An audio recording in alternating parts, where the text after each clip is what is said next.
Y'all bear with me a second. We're just finishing setting up here.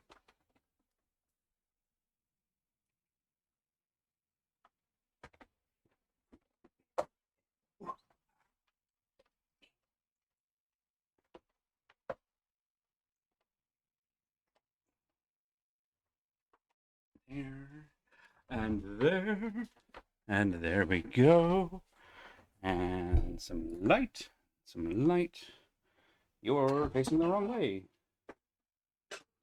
Wrong way, light fuzz. And button. Hi. That's way off. Everything's way off. Oh boy. Okay. We gotta, more work to do. More work to do. Hang on. Is it on this one? It is. Ooh. Here. Okay. Sure it's not doing the eye thing. Hooray, we got there. Hello, everyone. So good to see you all. We're starting a new game tonight, and you know what that means. It's a new game Monday, a new game Monday, a new game. It's a very old game, but it's new to us. Did you seriously put in for like background images? I made this. I made this myself. Now, to be fair, OBS does a lot of the work, because it just lets you just sort of slot text in, and I didn't make the font or anything like that, but I made this graphic. I'm very proud of it. I was going to say a thing that I forgot. And you asked me why I had a green screen. So, that heavy sigh was my lovely partner, who is much more familiar with the Whirlwinds. And I'm clueless. I appreciate you saying I'm clueless, and anyone without context might take the wrong read from that. And this, it kind of means the opposite, which is sort of the joke. It's not important. What is important is that tonight we're starting Planescape Torment, which Bast knows a lot about. I would probably put you in, what, like top 100? I have more experience in the setting than I do in the game specific. More experience in the setting, right? Yeah. Because this is just the video game that takes place, but yeah, as the setting goes, then yeah, I would as someone who ran a site on it, I imagine that puts you pretty up the list. This is still a little too. I'm bring this down. Hopefully, it doesn't break everything again. Oh, it broke everything a little bit, but only a little bit. It can be sort of broke. That's fine. There we go. Haha. All right. What was I gonna say? Don't know. But the point is, I'm a tiki god. No, the point is that yeah, we're starting Planescape Torment. That's fair. So I'm very excited about this game. I've spent, I think, about 25 years, well, maybe not, 20 years, hearing people talk about this game and hold it aloft as one of the, like, best RPGs, period, end of sentence. And I played a lot of games in a similar style, similar engine, the Baldur's Gates, the Icewind's Dale, and I love those games. Actually love them. And I know this one is like a similar kind of framework, similar engine, but maybe a more advanced form of storytelling. That's what I've been led to believe anyway. And I'm very excited for it, but I also have no idea what we're getting into. Well, that's not exactly true. Again, I played the other TSR game, so I've got some guesses. I have no confirmation of what we're getting into. The stall is totally trustworthy. I've played the first hour of this because I wanted to do like a tech test for the stream. So I have met Mort the Skull, and I can. We've got a vibe check. That was Jasmine who just went through. But other than that, I don't know much about what's going on. I think we're recently dead, and now we're ambulatory. Not going to say we're alive again, but we are up and walking around, and that's enough to play a game with. Torment is much more plot-centric. Baldur's Gate 3 takes a lot of the style from it. Ooh! Yeah. I've also heard things about Baldur's Gate 3. I still have not picked that game up. I'm low-key worried that if I pick up Baldur's Gate 3, which is already like a hefty, like a single playthrough of that is double digits of hours, dozens of hours. And that's if you're just, like, focusing in on the critical story path, whatever that would be. Which, of course, is not the point of a game like that, in my opinion. But also, like, I did so many playthroughs of the original Icewind Dale. I think I played that game all the way through like 30 times. It's really easy to do that with any game that lets you pick your own character and where there are very clear like decision points and paths. Because it's like, well, now I want to roll a different character and go this way. Now I want to go this way. Now I want to go half this way and half that way. It's everything that the like BioWare RPGs of the late aughts was kind of built off of, but sort of simplified, which is not necessarily a bad thing.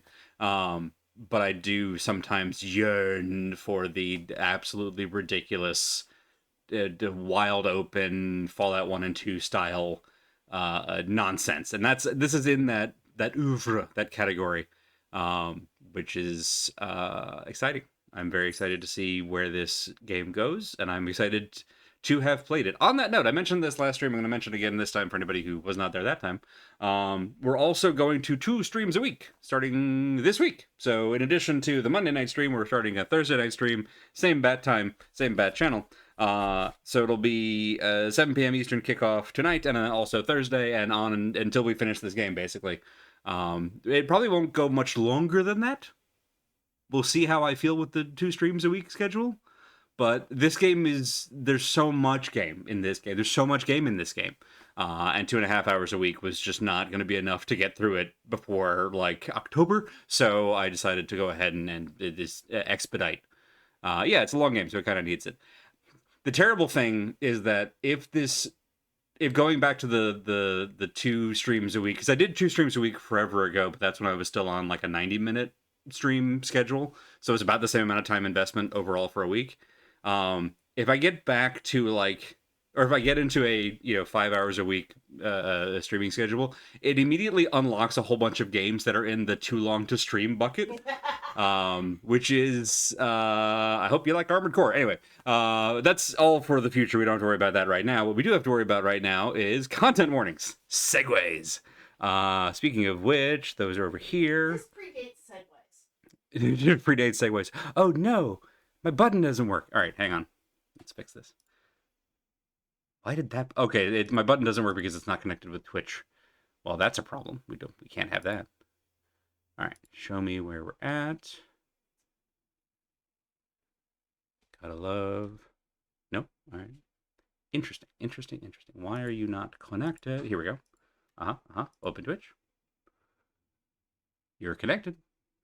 You know which account is my account. Nope. Okay. Fine. Do it the manual way. Which I think is like this. Let's find out. Hooray! Content warnings. So I have no input to lend you in terms of content warnings. This is one of the very few games, along with things like Outer Wilds and Slay the Princess, where I'm deliberately going in sight unseen. I have no idea what's ahead of us in terms of content, but I want you to be prepared. It is obviously an imperfect tool, but there is a crowdsourced list of content warnings available at doesthedogdie.com. If you search up Planescape Torment or click on the link in our CW tag, we'll take you right to it. I wish AC6 had co-op. Jeez, yeah. It wasn't until I was most of the way through it that I even learned that Armored Core 6 has like a PvP mode, because it's mostly you're just in your own like zone, which is also something I'd like in a FromSoft game. I appreciate that one of the questions on the Does the Dog Die entry is existentialism debated? Yes. And the comment on it is kind of the point of the game. Kind of the point of the game. Yeah. Not speaking about the video game Planescape, but what I know about the setting of Planescape, existentialism is sort of core to the whole bit. So we'll see. My stream dock stopped. Had to restart, unplug, and then reconnect. Yeah, I saw an update, I think a few days ago, and it worked for the local stuff, because it worked to add the New Game Monday back and switching scenes. But all of my commands that actually involve connecting to Twitch and sending commands apparently are not working. That's okay. I don't think we'll need them for tonight's stream, but I'll troubleshoot that after. Okay. That's the most of the stuff. The big content warning is gaslighting and unreality. Thank you very much. That's very good to have notice of in advance. Because a core principle of the setting is that reality changes according to belief. Mm. So things get a little fluid. Things get a little fluid. Reality in particular being belief-based, which is kind of a core tenet of Planescape as a setting, does not surprise me. So, I also have the notebook that we used for Ribbon, which is somehow not full. Although, it's... Oh, wait, no, this... is it? Hang on. Oh, yes, it is. Yeah. Oh, no, this is the notebook we used for Mist 4. Mist 3 and 4, I think. Yeah, I got the Ribbon notebook is completely full. Yeah, I got that very silly the colored circle puzzle thing is in here. Anyway, Yeah. that's not important. The point is we have more pages to do video game notes because I'm trying to get through this completely without a guide. I'm not gonna sit and spin for a full like 2 hours or whatnot. If we really get stuck, I am the hey chat rule is in effect. Speaking of which, yeah. And it is an older game, so they don't take notes for you. It's an older game. Now, what I remember, a lot of the TSR games do have like an automated journal kind of feature. I believe there's a quest tracker. Right, but it's not. It is of an era that quest tracker is more like poetic and narrative than it is intending to. Excuse me, intending to be. Hey, if you come back to this in a few days, here's all the stuff you missed. Yeah.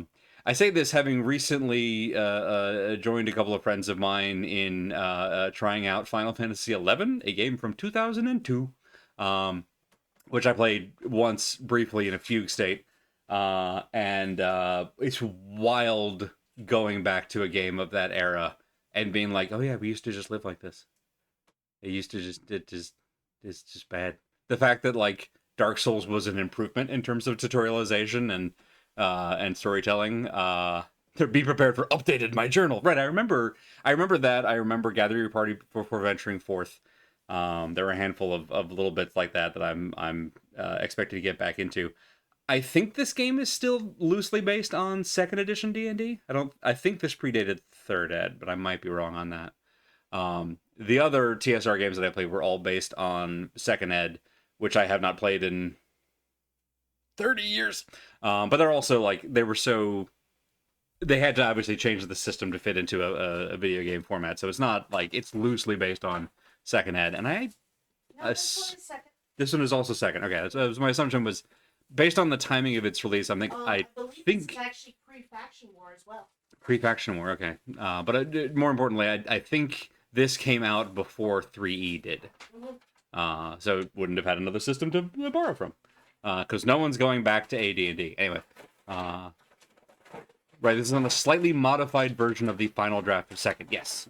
Which I remember even between Icewind Dale 1 and 2, they did kind of a quality of life update to the video game iteration of the system. And as I understand it, Baldur's Gate 3 does something similar with 5th Ed. And it's just extremely funny to me that 4th edition, which among, not its only premise, but among its design ethos, was creating a system that could also exist in a like digital format.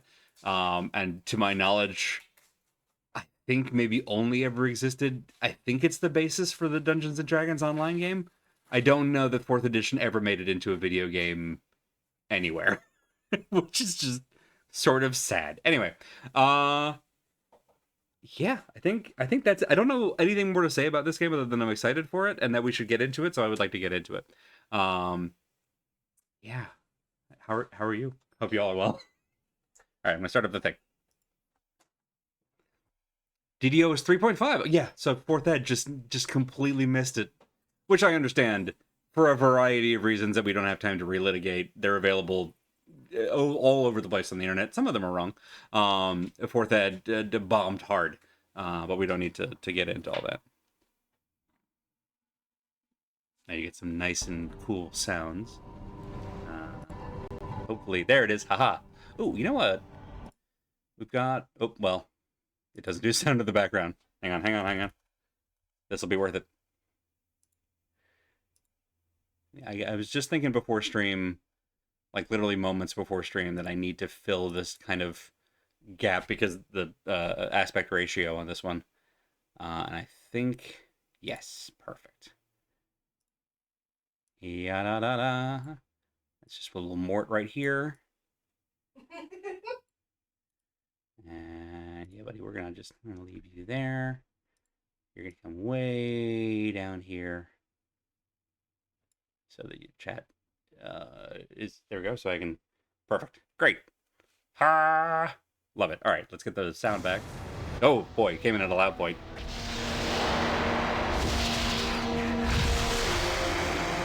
This seems fine. Came loud. Came very loud. Cutting edge 1998 CGI, or whenever this came out. I probably should know that. I feel like I. That's fine.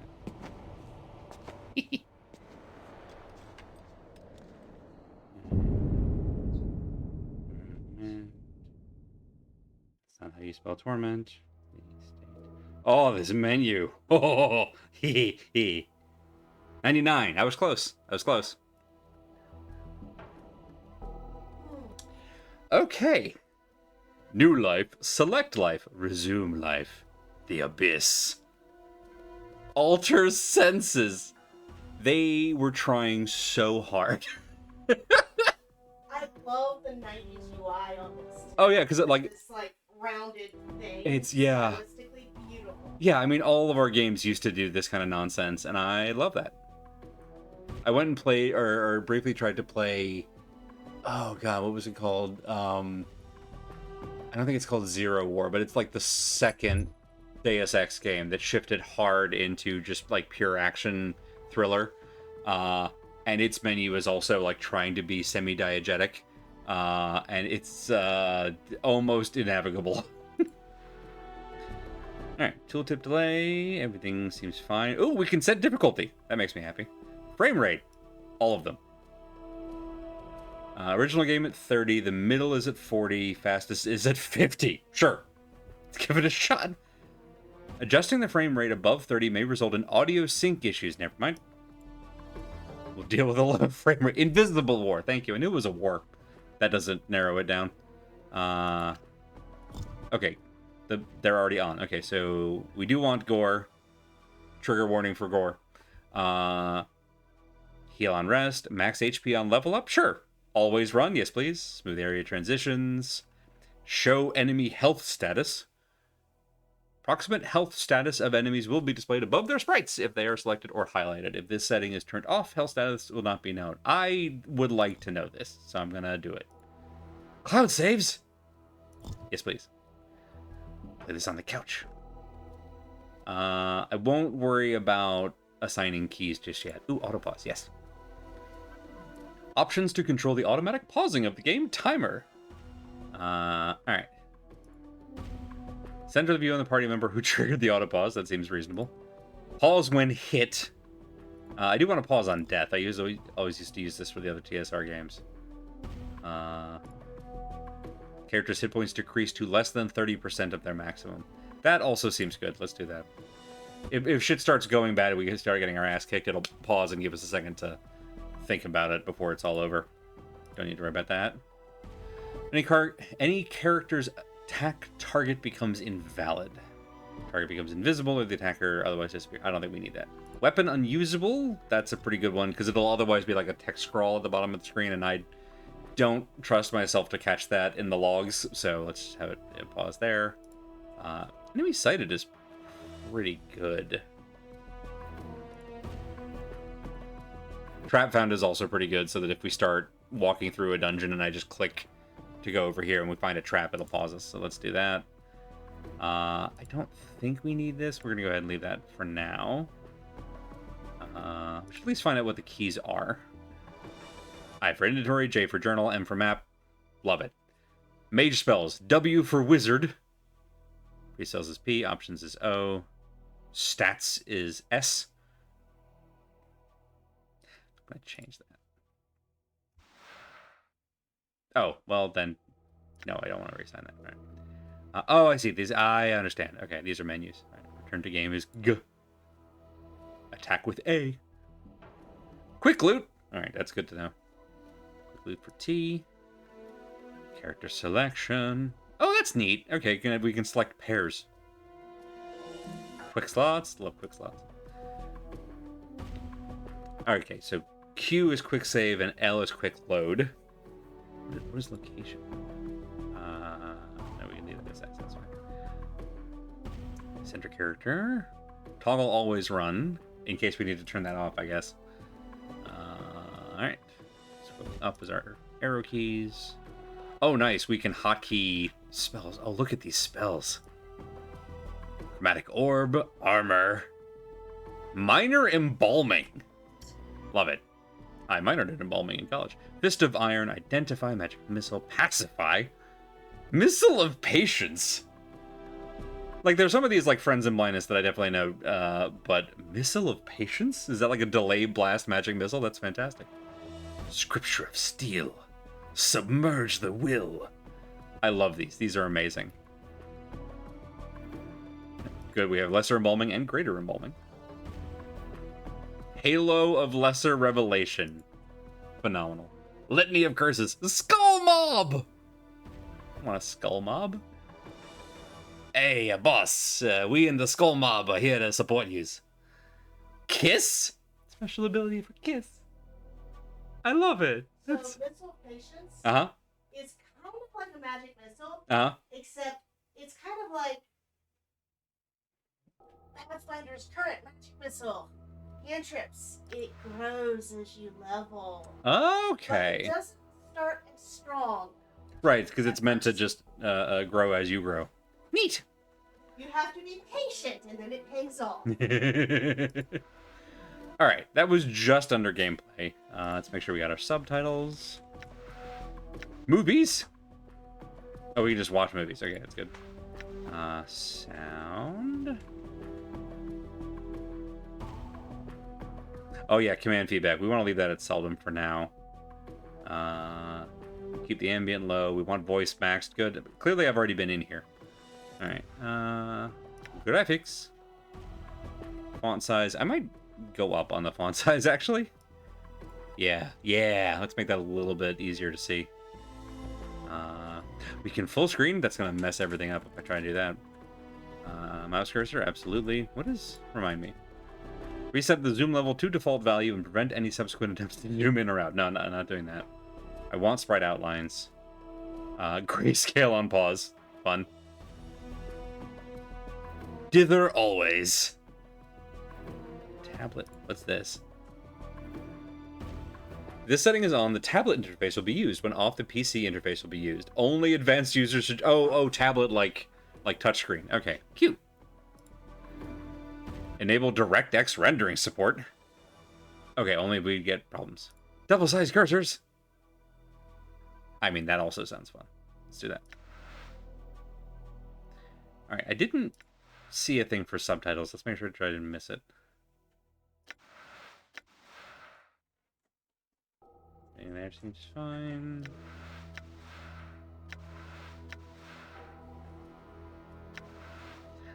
I mean, actually, wait, I just realized it's a TSR game. They always do subtitles. Never mind, ignore me. All right. New life. So, normally, in a game that has character creation that I haven't played before, my first playthrough, I do the patented Unga Bunga build, which is like all strength and endurance, just to get through the story, and then come back on the next one to see all the stuff that I missed. We will not be doing that. No. We're gonna take the classic intelligence charisma build. Build it like one of my characters. Build it like one of my partner's characters. My partner who always played Bard even when she not played Bard. I didn't play Bard for 20 years. But you also kind of... But I always play characters like they're Bards. To the point where one of my oldest gaming friends heard this and went, wait, what? And then visibly went through his list of characters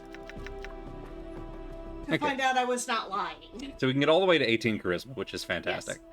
Yes.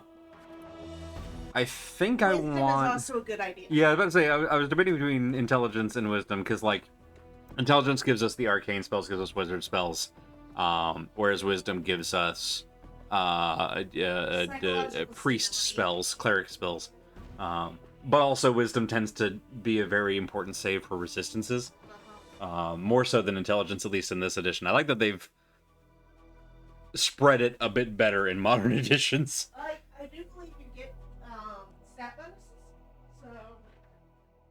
Okay, apparently we get stat bonuses. You don't have to spike everything from the start. Mostly I'm just trying to decide how far up we want to go here. Can I get to 14 with both of you? I can. At least okay, so I could do... Hang on, we're negotiating with a cat. Okay, we can't go below 9 on anything, so that's good. I kind of want to keep con and dex at least from being a negative. Alright, so we can be weak, sort of smart, sort of wise, very charismatic. Not strong. Alternatively, we go all strength and charisma and play a himbo. We're not doing that. But it's a funny idea. Alright, let's show me what do you take here. Strength is average. Dexterity is average. Con is average. Yeah, that seems fine. This all seems fine. Alright, we're gonna go with this. We accept. Welcome to your new life.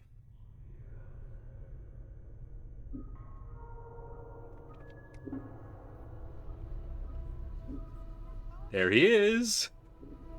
Hey. The skull of the hour. You okay? You playing corpse or you putting the blinds on the dusties? I thought you were a deader for sure. That's quieter than I thought. Well, I'll tinker with that. Maybe I'll tinker with that right now. I have a button to tinker with that.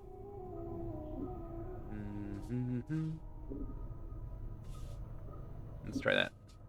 If it starts getting blown out, we'll tinker it back down. Oh my. How about you, Stott? Who are you? I don't know. I can't remember. Or, I asked you first, Skull. Yeah, there's only some voice acting. Yeah. Listen, I signed myself up for a long haul here. That is Rob Paulson. Hell yeah. Sure, let's be honest with the Skull. I don't know. I can't remember. Can't remember your name? Well, next time you spend a night in this burg, go easy on the bub. Name's Mort. I'm trapped in here too. Trapped? Like a rat. Since you haven't had time to get your legs yet, it's ironic coming from a skull. Here's the chant. I've tried all the doors, and this room is locked tighter than a chastity belt. Did we have to go? It's fine. Yeah. We're locked in where? What is this place? It's called the Mortuary. Haha! It's a Mort from the Mortuary. It's a big black structure with all the architectural charm of a pregnant spider. Okay, so the problem is I love the skull immediately. Yeah. The Mortuary? Am I dead? Not from where I'm standing.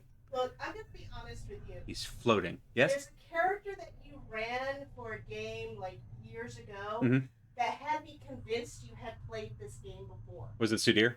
Yes. Who has the same voice somehow? Yes. And attitude. Well, that's fair. And trustworthiness. So I ran a Fate Core tabletop game for our local group years back, based loosely on the world from the Monstrous comic books, which is a spectacular run of comic books. That's neither here nor there.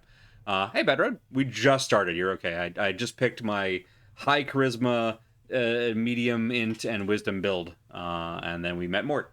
Apparently, we're in a mortuary.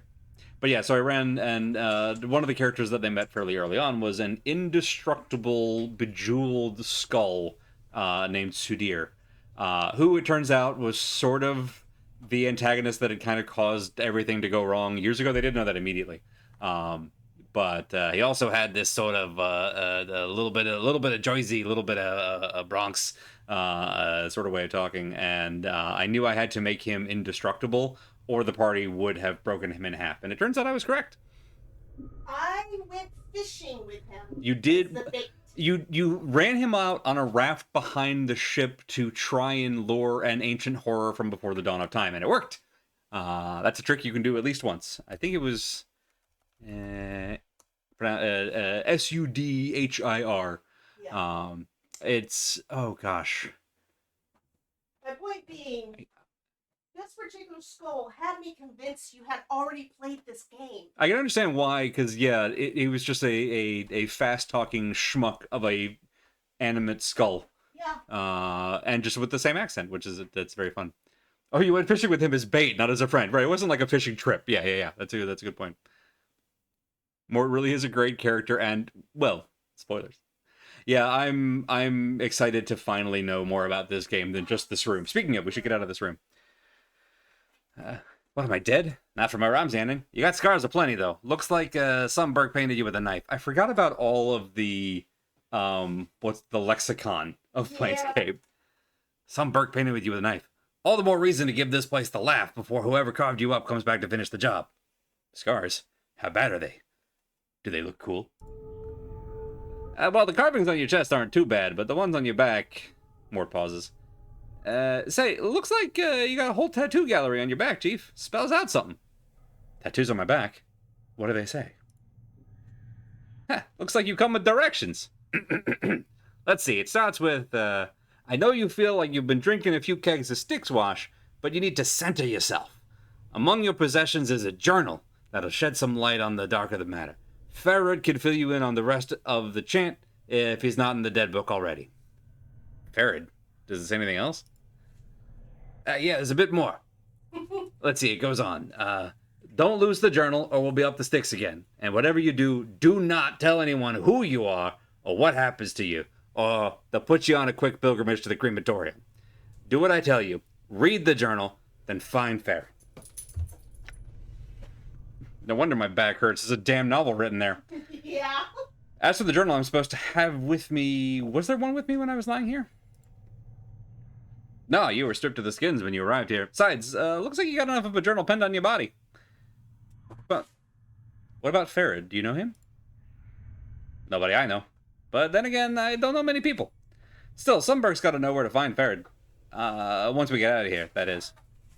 How do we get out of here? Find Barry. Yeah. You've demonstrated a loop. Well, all the doors are locked, so we'll need a key. Chances are one of the walking corpses in this room has it.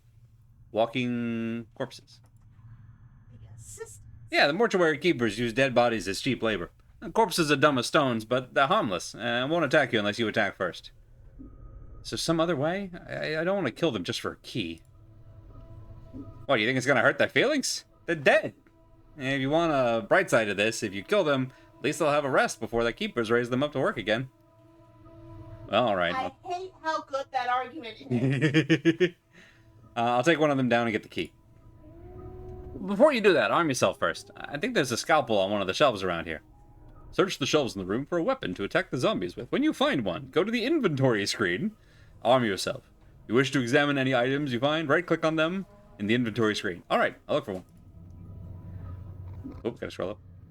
One last thing. Those corpses are as slow as molasses, but getting punched by one of them is still like being kissed by a battering ram. If they start getting an edge on you, remember you can run. And they can't. Use to keep some distance if you need to recover.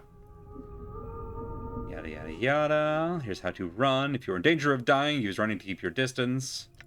We will need this because we took all of the bad combat stats. I think high dex can just leave. I mean, it makes sense that high dex would have, like, lockpicking or pickpocketing, whatever they called it in second. Rule number 1, cardio, exactly. One time we shoved Bob's character down a hole because we knew it was full of spiders and he was good at grappling. Yeah, that sounds right.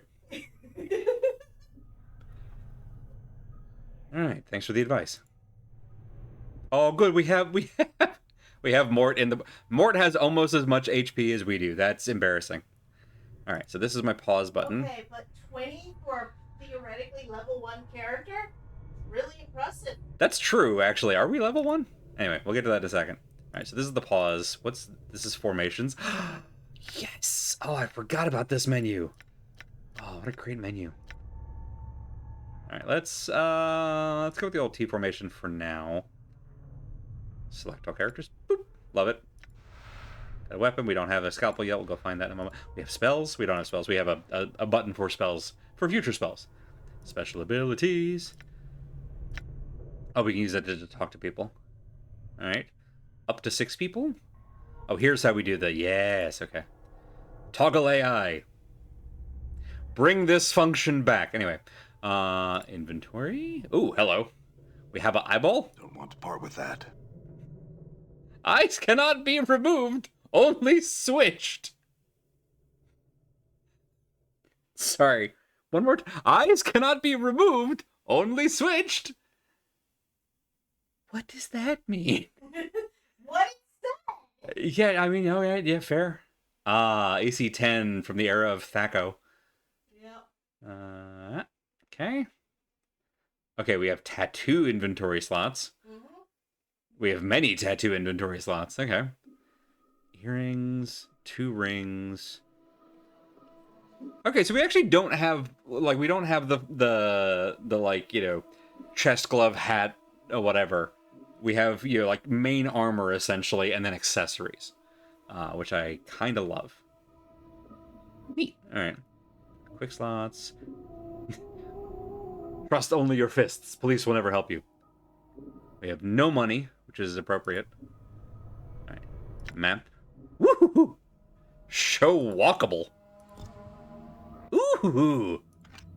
And we can add notes. Hell yeah. Oh, we can add notes. I can do digital notes. Spell book. We don't have any. We can rest. Stat screen. Oh, we're a fighter. Alright. That's unfortunate given our stats. Alignment. True neutral. We haven't done anything. That's true. They don't know. Okay, we are level 3. It's Dark Sun rules. If you start at level 1, you're dead. You're immortal, but failed your death save. Fair. Right, you'd have AC 10 either way. The difference is whether armor adds or subtracts. True.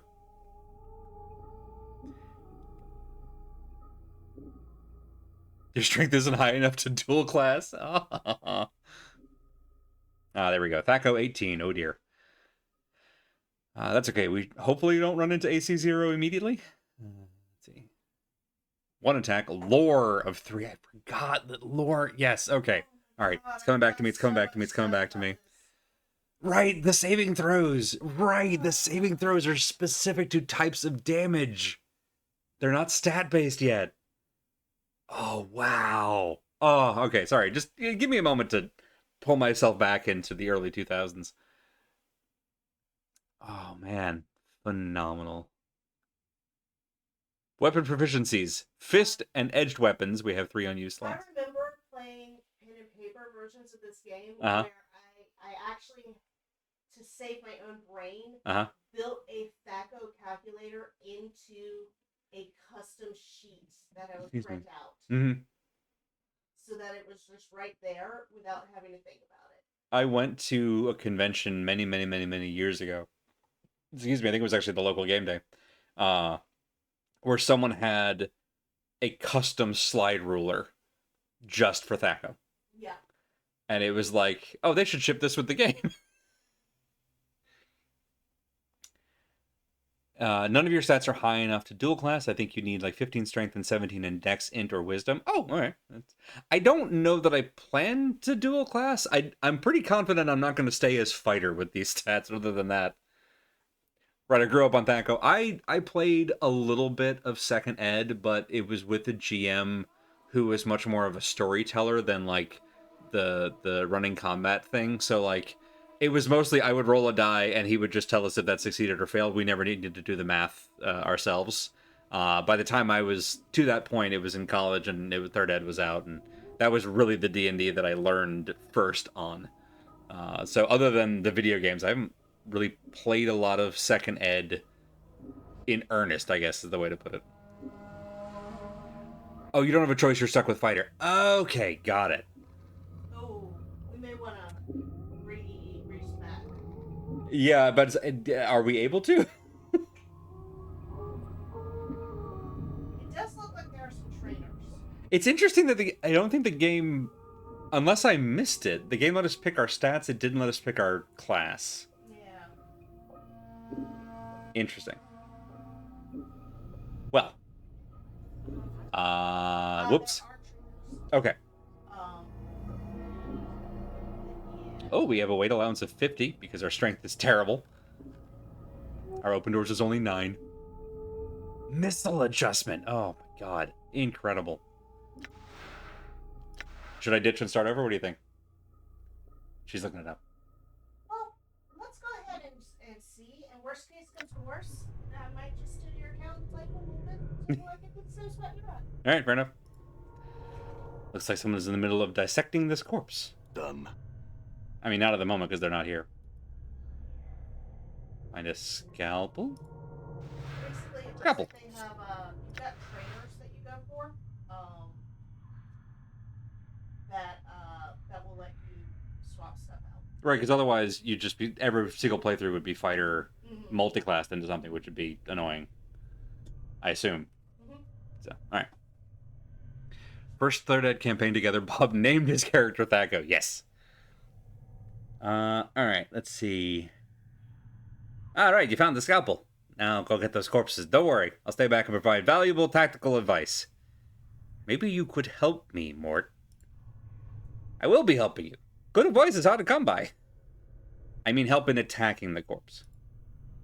Me? I'm a romantic, not a soldier. I just get in the way. When I attack this corpse, you better be right there with me, or you'll be the next thing I plunge the scalpel in. Alright, I'll help you. Wish Mort to help you attack, simply make sure the both of you are selected when you... Okay, cool. Glad we understand each other. Time to introduce these corpses to the second death, then. As opposed to the little death. Alright, so we put this... Wow. We put this... Where do we put this? Here? Or here? Here. And... Great. And murder.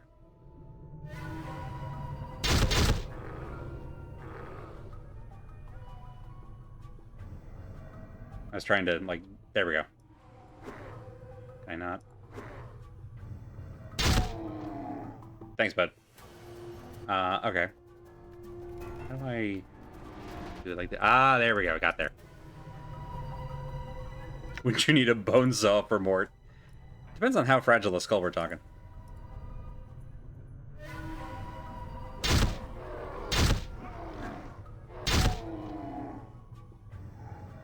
Stuff?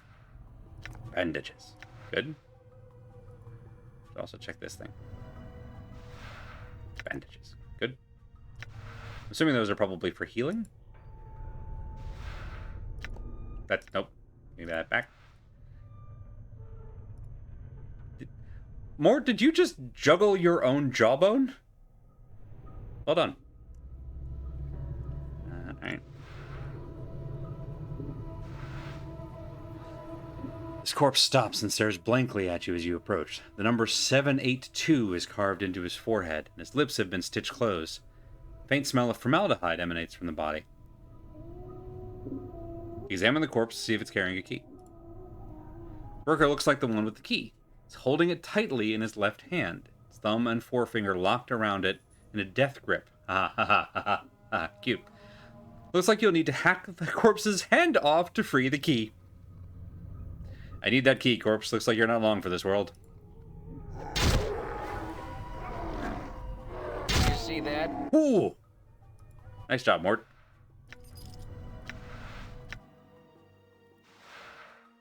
Preparation room key. The head of this bronze key has been twisted around itself several times so that it resembles a screw.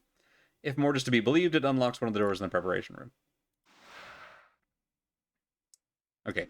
Bandages heal 3 hit points. Alright. So then... Before we leave the room, let me check this other place. Loot everything. Yeah. So many bandages. Hey, there used to be some alt? Oh gosh, there used to be a button that would let you see what was clickable onable. Not finding it. Damn. There might not be one in this one. That, got all of that. Bloody cloth covers the remains of this corpse. The stench rising from the body is almost unbearable.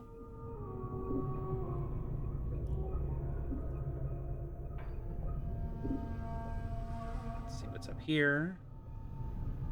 Cycle your manual saves. Yeah. It's Speaking of which, we should start one of those. Options. As the save icon. Hooray! Go ahead and do... Oh, good. It's also auto-saving for us. There we go. Now, does that key work here?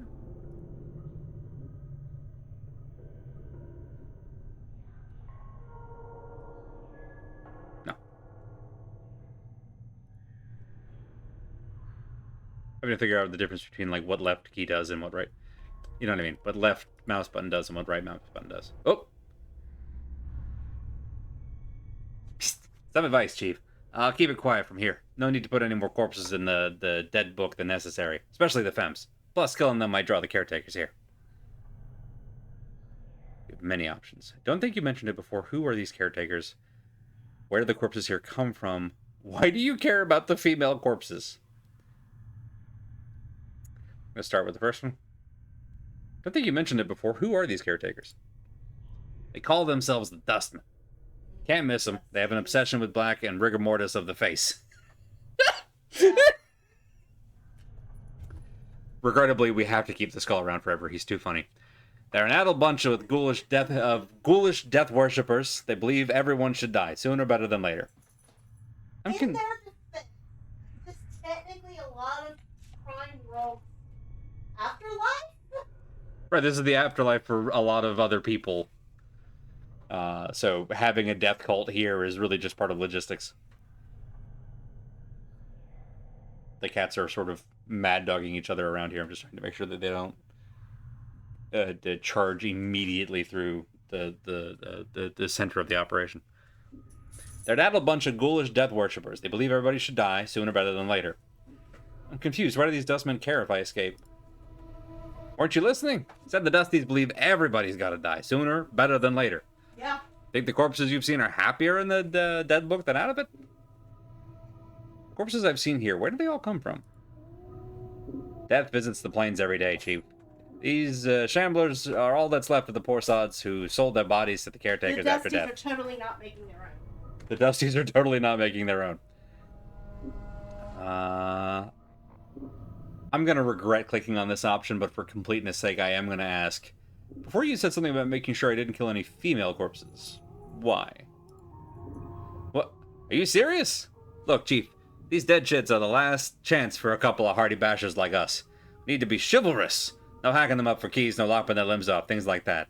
Oh my god, Mort. Mort is basically the main character. I mean, yeah, so far. Last chance? What are you talking about? Chief, they're dead. We're dead. See where I'm going? Eh? Eh? No, I don't actually.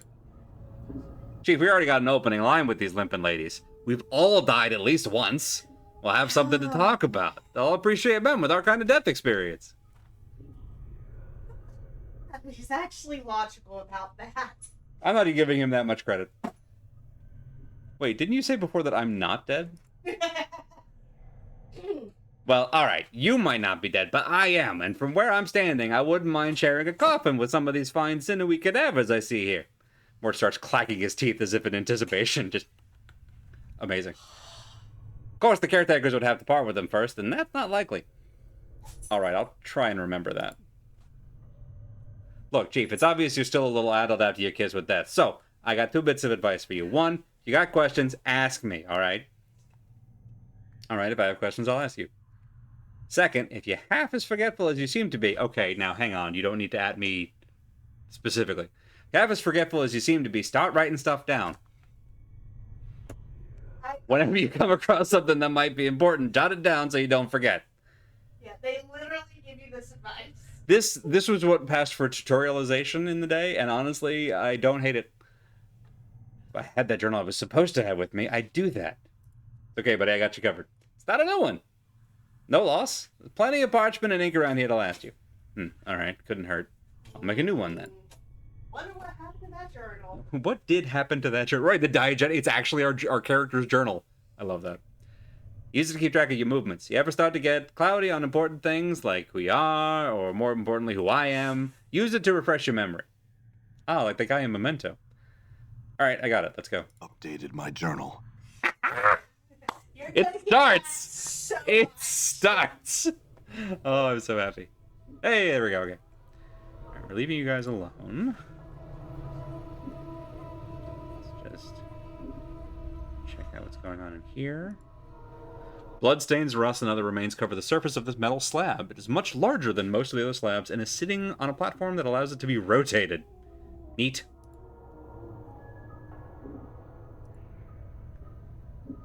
Okay, our key works there. What's over here?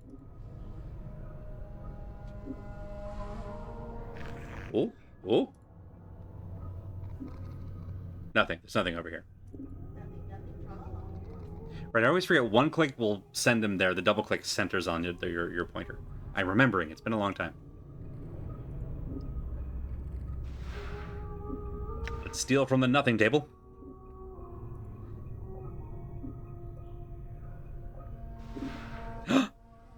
Receiving room logbook. Don't mind if I do. This huge logbook lists mortuary procedures in a tight, crabbed script. What a great adjective. All shells entering the mortuary are to be delivered to the receiving room and logged with the scribe on duty before being embalmed or cremated. The records are to be checked to determine if the shell is one of the contracted, and if so, do not prepare the shell. Move the shell to one of the preparation rooms, contact the scribe on duty, and notify him that a contracted shell is to be raised. I'm putting it together. Starting to understand. Be certain that a shell is thoroughly stripped of its possessions before being sent to the preparation rooms. The contracted workers are intended for simple manual labor and do not have the capacity to search and strip a shell. The faction is not responsible for any possessions lost or items stolen by collectors who have brought the shells to the mortuary. The shell's possessions are to be stored in the receiving room until an initiate can be sent to claim them. Please catalog all possessions in the logbook. Following this list is thousands of entries of bodies that have been sent through the receiving room. As you flip through the rest of the book, however, you notice the last page has been cut out. $10 which page we were on.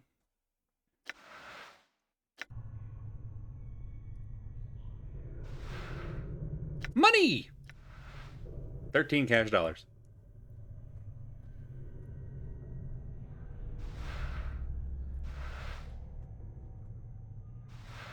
Okay. Big book! Oh, I love a big book. This book is huge. Must contain thousands of names. I'm gonna quick save before we talk to somebody, in case this is a bad idea. We do have high charisma, though. The scribe looks very old. His skin is wrinkled and has a slight trace of yellow, like old parchment. Excuse me. Charcoal gray eyes lie within an angular face. A large white beard flows down the front of his robes like a waterfall. His breathing is ragged and irregular, but even his occasional coughing does not slow the scratching of his quill pen. Greetings. Whoa, Chief, what are you doing? I was going to speak with the scribe. He might know something about how I got here. Look, rattling your bone box with Dusty should be the last thing. Before Mort can finish his rant, the scribe begins coughing violently. After a moment or two, the coughing spell dies down, and the scribe's breathing resumes its ragged wheeze. And we especially shouldn't be swapping the chant with sick Dusties. Come on, let's leave. The quicker we give this place the laugh, the better. Before Mort can finish, the scribe's gray eyes flicker to you. The weight of years hangs heavy upon me, restless one. Places down his quill. But I do not yet count deafness among my ailments. Restless one, do you know me? Know you? There's a trace of bitterness in the scribe's voice as he speaks. I have never known you, restless one, no more than you have known yourself. He's silent for a moment. But you have forgotten, have you not? Who are you? As always, the question, and the wrong question, as always. I am Dahl. Perhaps you could answer some questions for me, Dahl? Updated my journal. Yes! Oh, I love it. Very well, what did you wish to know? Oh, that's so many questions for a dude who's dying. Let's start with that. You sound ill, are you not well? I am close now to the true death, restless one. It will not be long before I pass beyond the eternal boundary and find the peace I have been seeking. I tire of this mortal sphere. The plains hold no more wonders for one such as I. Are you certain? There might be some way I can help you. I do not wish to live forever, nor live again, Restless One. I could not bear it. Let's just give the Dusty an existential crisis right here out of the gate. Just immediately, yeah. Existential crises every 5 minutes. I had some other questions. What is this place? How did I get here? Can you tell me how to get out? Let's go. Yeah, let's open with the burning questions. Can you tell me how to get out of here? The front gate is the most obvious exit, but they will not let anyone other than Dustman pass. One of the guides by the front gate has a key to it, but it is unlikely he will open it for you, unless you are extremely persuasive. You'd need like at least an 18 charisma or something. How did I get here? Your moldy chariot ferried you to the mortuary, Restless One. You would think you were royalty based on the number of loyal subjects that lay stinking and festering upon the cart that carried you. I arrived here on a cart. Updated my journal. I'll stop giggling about that eventually, but not right away. Yes, your body was somewhere in the middle of the heap, sharing its fluids with the rest of the mountain of corpses. Score? Your seneschal, Farid, was, as always, pleased to accept a few moldy coppers to dump the lot of you at the mortuary gate. Who is this Farid? He is a collector of the dead. We have such people in our city that scavenge the bodies of those who have walked the path of true death and bring them to us so that they may be interred properly. Where can I find Farid? If events persist as they have, Restless One, you have a much greater chance of Farid finding you and bringing you to us again before you find whatever ooze puddle he wallows in this time. Nevertheless, I must find him. A slight warning creeps into Dahl's tone. Do not seek out Farid, Restless One. I am certain that it will come full circle again, with you none the wiser and Farid a few coppers richer. Accept death, Restless One. Do not perpetuate your cycle of misery. I have to find him. Do you know where he is? Updated my journal. I do not know under which gutterstone Farid layers at the moment, but I imagine that he can be found somewhere beyond the mortuary gates, in the hive. Perhaps someone there will know where you can find him. Thank you. I had some other questions. Is this place? Do you know who I am? Sure. We know what the answer to this is going to be, but I gotta ask. Do you know who I am? Updated my journal. I know scant little of you, Restless One. I know little more of those that have journeyed with you and who now lie in our keeping. I ask that you no longer ask others to join with you, Restless One. Where you walk, so walks misery. Let your burden be your own. Others who journeyed with me, are they here? Updated my journal. Every time. Do you not know the woman's corpse interred in the memorial hall below? I had thought that she had traveled with you in the past. Am I mistaken? Where is her body? Northwest Memorial Hall on the floor below us. Check the biers there. Her name should be on one of the memorial plaques. Perhaps it will revive your memory. You said there were others. Who else is here? Doubtless there are, but I know not their names nor where they lie. One such as you has left a path many have walked and few have survived. All dead come here. Some must have traveled with you once. I find no fault with your reasoning. I had some other questions. That's that. What do you do here? What is this place? We're good. Farewell! There's beers here? As you turn to leave, Dahl speaks. Know this. I do not envy you, Restless One. To be reborn as you would be a curse that I could not bear. You must come to terms with it at some point. Your path will return you here. It is the way of all things flesh and bone. Hey, then maybe we'll meet again. Save. That's the wrong button. Pause. Hooray! Welcome, Larengar. Is that a character the one that had the Thri-Kreen mount? Possibly. But before that, ads! We're gonna run 3 minutes of ads, if they haven't started already on their own, because I looked away too long. And then we'll be back with more Mort, the game in which Mort is the main character. See y'all in a few minutes.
I made a tactical decision there. Aha.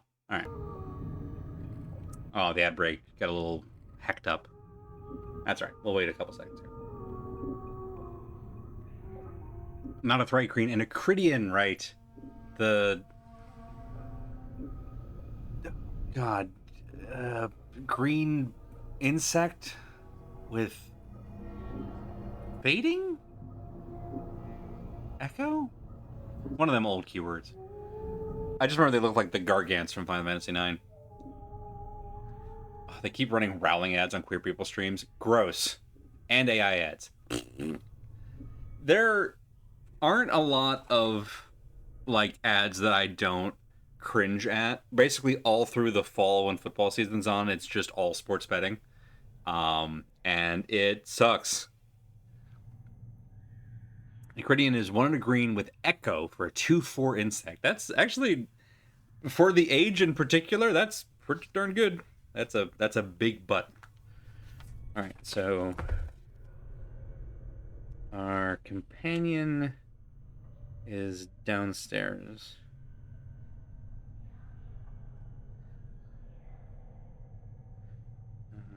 Stairs.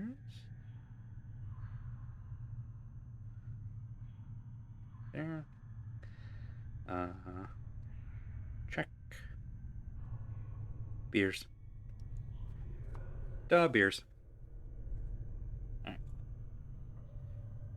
Alright. Right, and then, hang on. I think this went into our journal, but I'm going to write it down just to be redundant. Ferret is in the hive. Ask somebody there.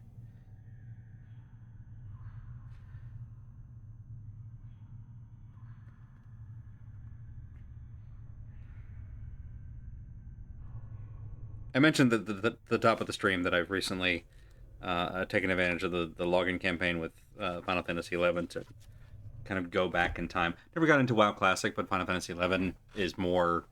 I don't know. It speaks to me more. But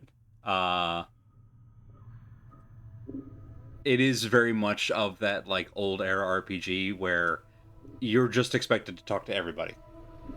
And it genuinely took me a while to get back into that habit. It's like, oh, it's been a long time since this was the standard. And yeah, I decided to switch up. Actually gonna move Mort up slightly. Yeah, keep it over that shoulder. Perfect. Here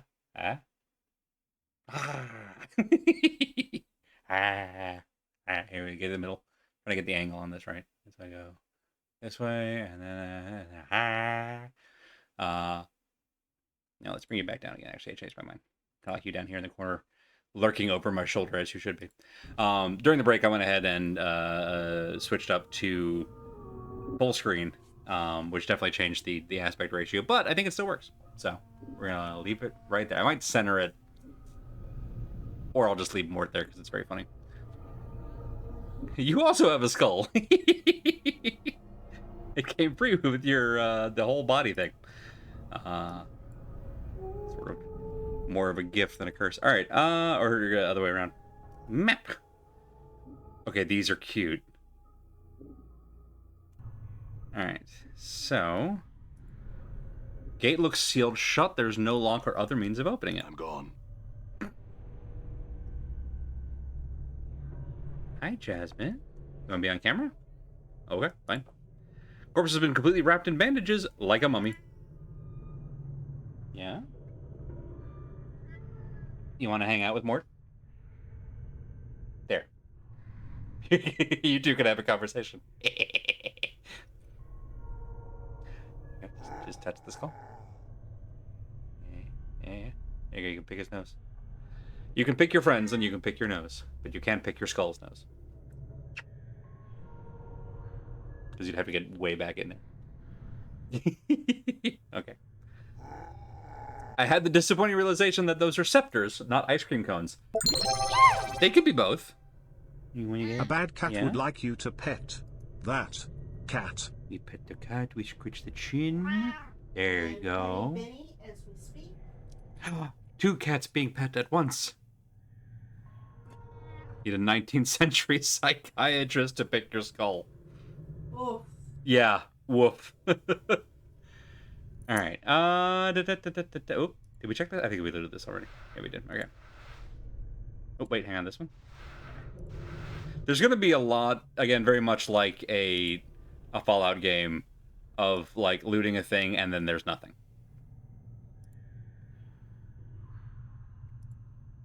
Okay.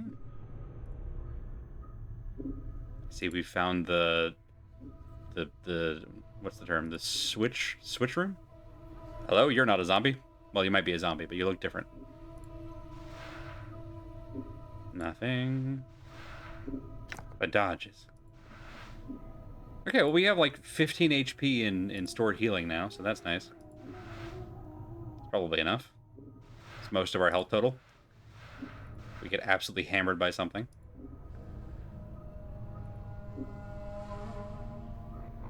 Oh yeah, that's much easier. Don't love most of the aesthetic here. These barrels contain a murky liquid. It smells like a cross between vinegar and formaldehyde. Another corpse on a stone slab. There is no indication of what the body died of. The stench coming from this corpse is truly nauseating. Someone split open this man's chest and has yet to remove the internal organs. Kind of early in the process, that. Why would you start and then have to... They have to go on a pee break? They get distracted, you know. We'll just leave this one here. Maybe they like the aroma. Iveen? Iveen! You see a slight young woman with pale features. The sunken flesh around her cheeks and necks makes her appear as if she's starving. She seems intent on dissecting the corpse in front of her, prodding the chest with a finger.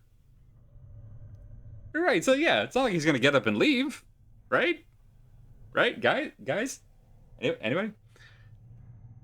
Greetings. The woman does not respond. She seems too intent on the body in front of her. As you watch her work, you suddenly notice her hands. Her fingers are talons. They're darting in and out of the corpse's chest cavity like knives, removing organs. I said, greetings. What's wrong with your hands?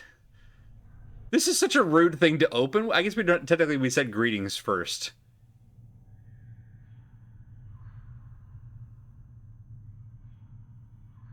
No, let's just leave her alone. If we get stuck, we'll come back and talk to her. But, like, clearly she's busy. I can see that you're busy. I will come back later. Sometimes I make jokes just for Bad Road. But it was such a good line. It was a very good line. Like, we quote it at least once a week. That was a Bad Road original, and it was extremely funny. Still hits. No. Alright. Jar of embalming fluid. Best kind. So it's shaped exactly like the jar, the little, the acid flasks from Baldur's Gate. Usable only by the Nameless One and Mort. Special, +2 to 8 to hit points, +1 to armor class. Got it. We can drink it as a potion. Used as a preservative for dead bodies. Smell of fluid is more than sufficient to mask the smell of any rotting bodies it's used on. Effects are temporary. Amazing. Right, first we build a time machine. God. Right, shaped like there's a sip taken out of it. Door is locked, you'll need a key. Fair enough. We're not done looting yet.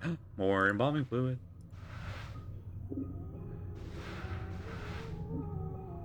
I'm reminded that I don't have much in the way of carrying capacity, so like at some point we'll need to be more discerning about what we grab. But we're not there yet. Alright, so I think we just take the stairs here. Container is locked. Smash it. Hell yes! I'm so glad that worked. That worked on a 9 strength? Incredible. Where are you? Not a really good lock. That's true. It's probably not the most... clearly it's not good. Okay, hang on. Ancient copper earring closed. This copper earring looks ancient. Oddly enough, there doesn't seem to be a hook or any means of actually attaching it to your ear. What's this then? Series of strange grooves have been carved on the inside. So we throw the ring in the fire, which might merit closer examination. If you're ever capable of examining an object further or performing an action on the object outside of the world screen, a use button will appear for the object on this exam screen. Button allows you to manipulate it through a dialogue. If you wish to examine the grooves on the earring, use the button. Copper earring looks extremely old. Looks like it was meant to be worn, but there doesn't seem to be a hook. Yada, yada, yada. Examine the grooves. Ah, yes, it seems groove is in the heart. The grooves are evenly spaced along the inside of the earring. Upon closer examination, they remind you of small fangs. Hello. Definitely man-made, but you can't figure out what they were intended for. 14 int, not enough. All right, we'll hang on to it. Come back to this later. Yeah.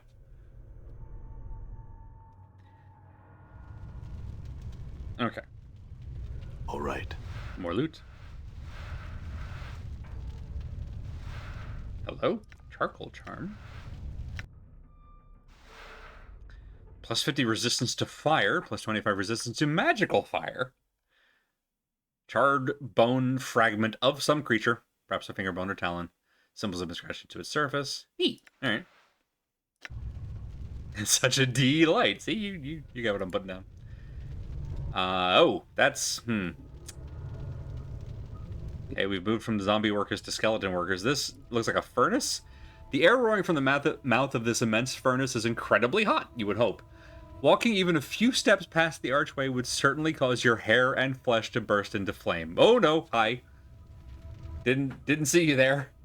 The dustman regards you with a stony gaze. Are you lost? No. You're not lost. What is your business here? Don't worry about it. I woke on one of the... Okay, we're definitely not saying I woke on one of the slabs in your preparation room to the guys who believe in true death.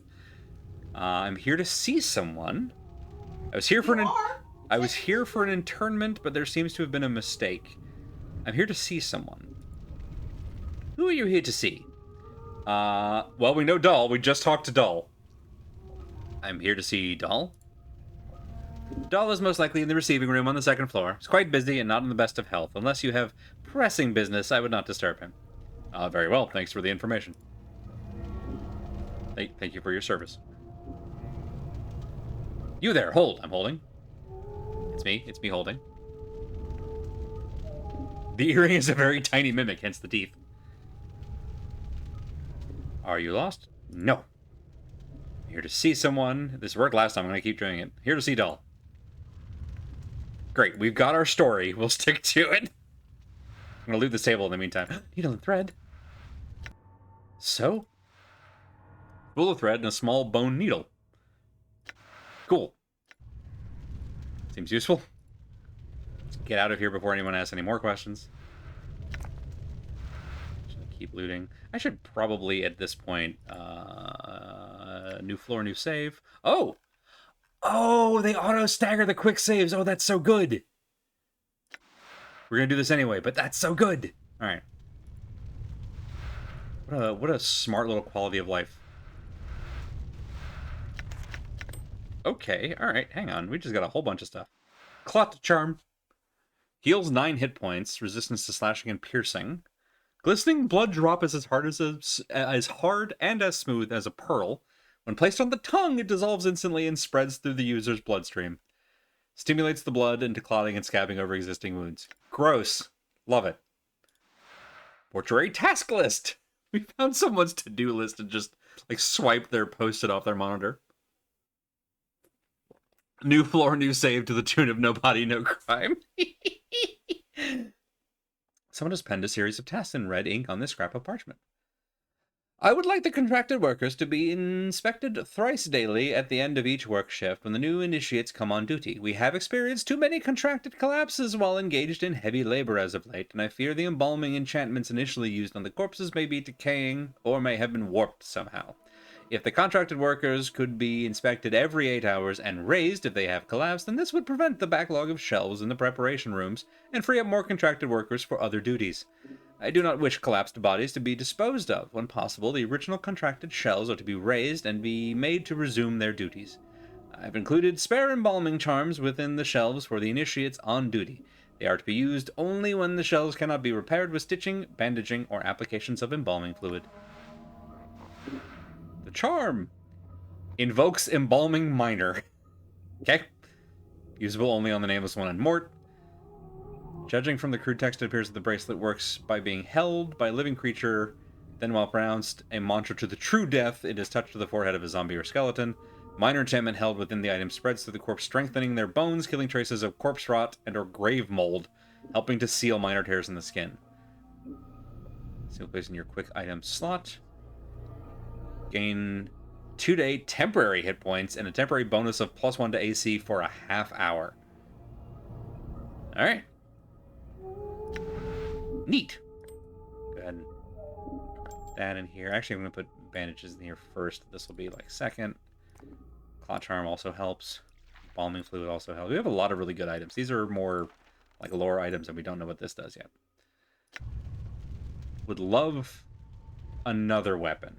Although I think the one we've got is probably one of the few that we can use with our stats. Junk. Sloth love junk. You have a different sprite, but I'm not sure that you're actually significantly different. I need a key. Damn. All right. Quick save for a moment. Let's go talk to you. Maybe I'm wrong. The number 1146 is carved into the forehead of this walking corpse. Its lips are sewn together with coarse black thread. The entire body is covered in horrible scars, worse even than your own, as if its owner had been burned to death. Nose, ears, and several digits are missing, presumably charred away in some long ago conflagration. You block its path to get its attention. It stops and gazes at you with vacant eyes. So, seen anything interesting going on? Corpse continues to stare. We'll leave it in peace. Oh! Here, hold. We can't initiate dialogue. We have to wait for them to slow walk to us. Are you lost? No. I'm here to see someone. I'm here to see Doll. We're going to run into, like, Doll's close friend, and they're going to call us out, but until then, this is working great. Where haven't we been? Alright. Keep going around. Mummified corpse like it's bound for cremation.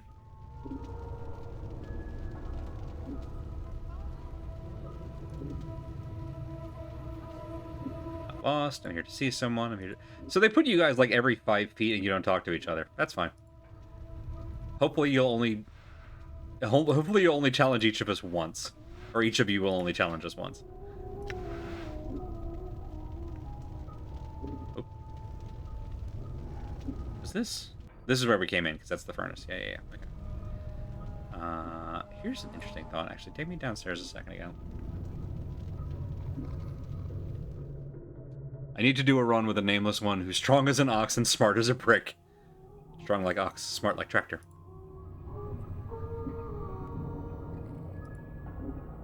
Okay, I don't think we missed another staircase. No, okay. Nope, not at no, that's not what I want to do. I want to see where I am and go back up these stairs. All right.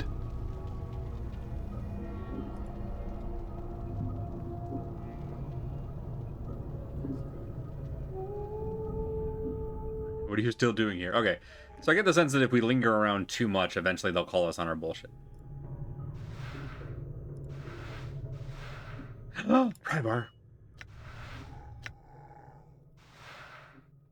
1 to 6 crushing damage. Only usable by fighters and thieves. Alright, we're going to put this in our weapons bar. Adjustment request. Container is locked. Forced it. Get in here, Mort. Money! Wow, we just got completely rich. A note written on a scrap of dry parchment. Contact the necromancer responsible for raising contractual worker 42. 42. I know he's examining the skeleton before, but I am certain... He's examined the skeleton before, but I am certain the initial raising of the body was warped. Worker still responds to commands, but when it has completed a task, it resumes pacing in the same circular pattern as it did before. Dahl recently informed me that Worker 42 exhibited that same walking pattern when it was a zombie decades ago. There may be a soul echo in the marrow, or the skeleton's age may have caused the magic animating him to decay. One of the initiates suggested that it may be following an order issued by a higher-ranking dustman in the past, but I have found no records of such an order. Whatever the reason for this behavior, the matter is to be resolved, or the worker replaced. Where Dark Souls protag behaving with the cadence of a buddy comedy? That's such a good summary, is the thing. What was over here? I want to go downstairs. Sanctum key. Alright, I'm holding. I am not lost. Here to see someone. Here to see Dahl. Goodbye. Down? We go down? Okay, we loot stuff first. Hammer! Now all we have is a hammer. Back here, what do you do? You seem slower, so we're just gonna hang on to you for now. But more importantly, we're going down! Oh. Oh, hang on. That's the up. This is down? You there, hold. I'm here to see... No, it's not gonna work this time. Damn! They switched up the script on us. Right, body comedy. Body horror, but hilarious. Why does it matter if 42 walks in circles when he has nothing better to do? I think they're more worried about determining whether there's a soul echo, because that would be potentially bad, is my guess. Right, yeah, what Larengar said. You see a stern-looking man in black robes. He's glaring at you suspiciously. You, state your business. Seem to have gotten turned around. Are there any guides on guides around who can direct visitors? Lean in as if to whisper something, then snap his neck. We haven't quick saved in a minute, so I'm not doing that one. Seem to have gotten turned around. Again, charisma build, charisma build. Gotta get myself in the mindset. Dustman frowns. He seems skeptical. There are guides that can direct you into the antechamber. Do not wander around the mortuary unescorted. Oh, thank you for your assistance. I'll go talk to the guide. Can you guide me to the guide? These metallic blue tapestries are made of thin chain links. That's kind of cool. Okay, we should probably do that now, just in case this goes bad.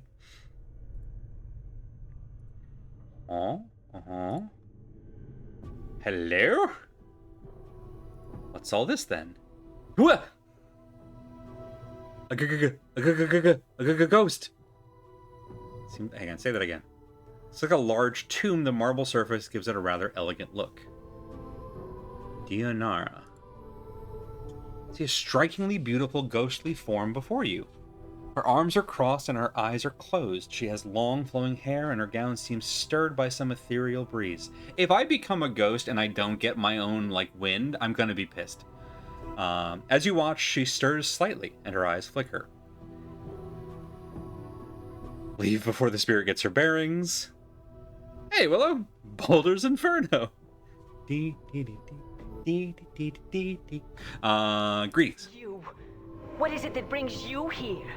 Have you come to see firsthand the misery you have wrought? Perhaps in death I still hold some shred of use for you, my love. Oh, we're in trouble. Yep. We fucked up. We fucked up. My love, do I know you? I mean, I like this better than just who are you. That seems ruder. Spirit makes a begging motion with her hands. How can it be that the thieves of the mind continue to steal my name from your memory? Do you not remember me, my love? The ghost stretches out her arms. Think! Her voice becomes desperate again. The name Dionara must invoke some memory within you. We're not lying about this. We're already in trouble. No, I'm sorry. My memories are lost to me. Then it is as I feared. I am truly lost to you, and what was once an inconvenience for you, you now have the excuse to discard me as you have my memory. Inconvenience, discard you. I do not know you, spirit. My memories are no more. Tell me, who are you? What do you know of me? I think I feel the stirrings of memories. Tell me more. Perhaps your words shall chase the shadows from my mind.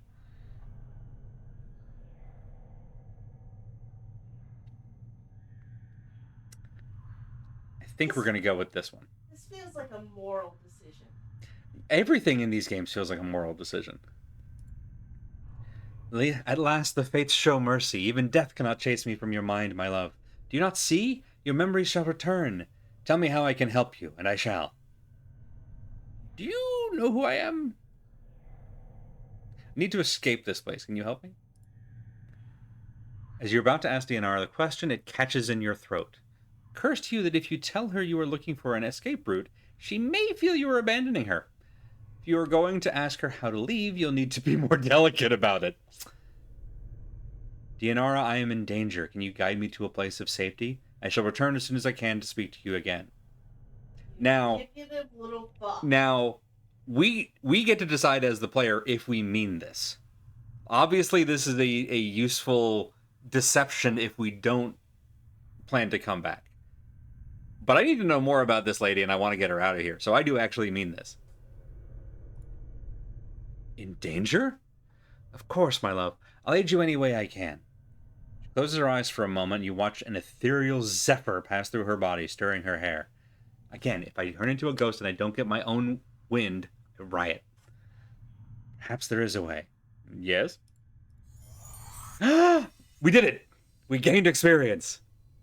Forward progress. I sense that this place holds many doors.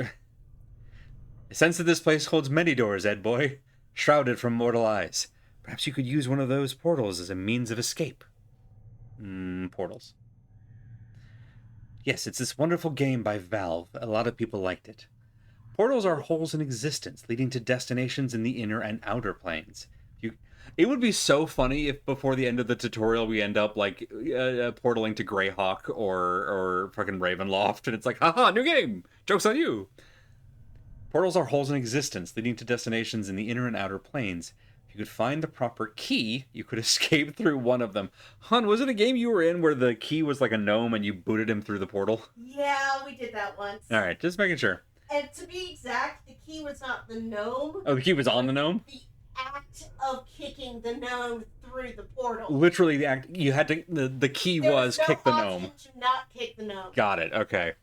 Oh god, am I gonna run Planescape? I would have too much fun thinking about portal keys. I would be delighted. I might have to. If I don't even know what that means. If I don't end up running it myself, I might at least make a table of portal key suggestions. Anyway, key. Dianara pauses for a moment as if attempting to remember. Portals will reveal themselves when you have the proper key. Unfortunately, these keys can be almost anything. An emotion, a piece of wood, a dagger of silvered glass, a scrap of cloth, a tune you hum to yourself. I fear that the dustmen are the only ones who would know the keys you could use to leave their halls, my love. I had some other questions. Our current DM learned from y'all about putting keys on touts. Who are you? Who am I? Where am I? No, we're good. All right. Hold a moment. I learned much when I traveled with you, my love, and what you have lost I have retained. I have not divulged all that I know to you. My sight is clear, whilst you fumble in the darkness for a spark of thought. No, that's fair. We deserve that. What could you possibly say? Don't be rude. And what is it that your sight sees that I do not? Time itself relaxes its hold as the chill of oblivion slowly claims us, my love. Glimpses of things yet to come swarm across my vision. I see you, my love. I see you as you are now, and... What is it? What do you see? I see what lies ahead of you. It ripples through the plains, stemming outward from this point. It's about 35 to 40 hours of gameplay. Shall I speak of what I see?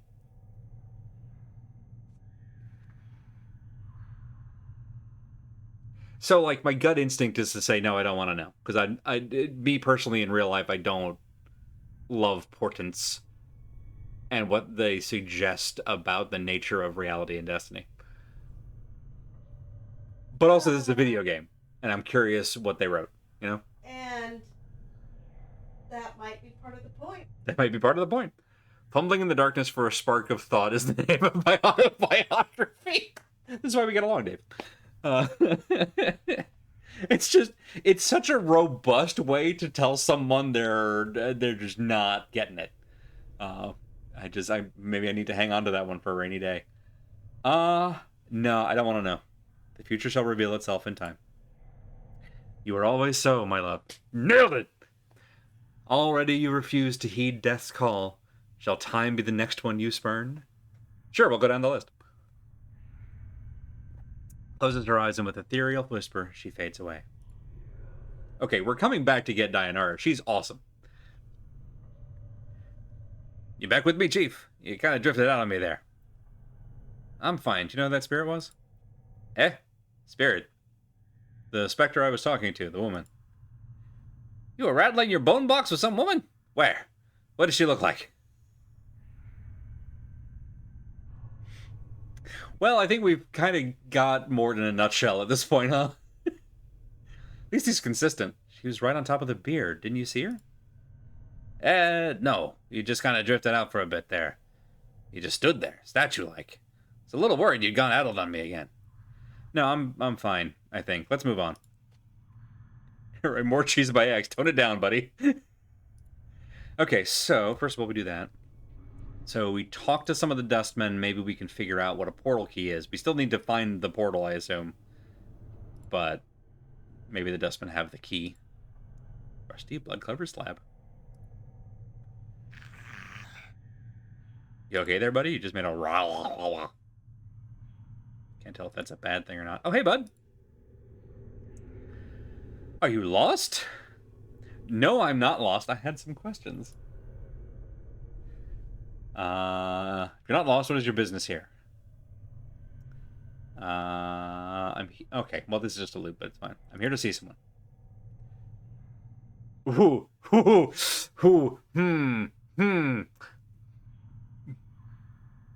We did just save. I could say we're here to see Dianara. I'm curious what he'd tell you about Dianara. Yeah, give me the truth, man. What's up? Dianara? I know there's a woman interred in the Northwest Memorial. Could that be she? Most likely, thank you. Hooray, we have 2 possible lies. That's twice as many as we had before. Heavy barred gate of rusted steel. There doesn't appear to be any way of opening it. Cool. So unfortunately, this also means that we can't really seem to get info from... Okay, I'm going to save for a moment. We're going to go back. Now that I've got my clearance, essentially, from you, can I now ask you questions?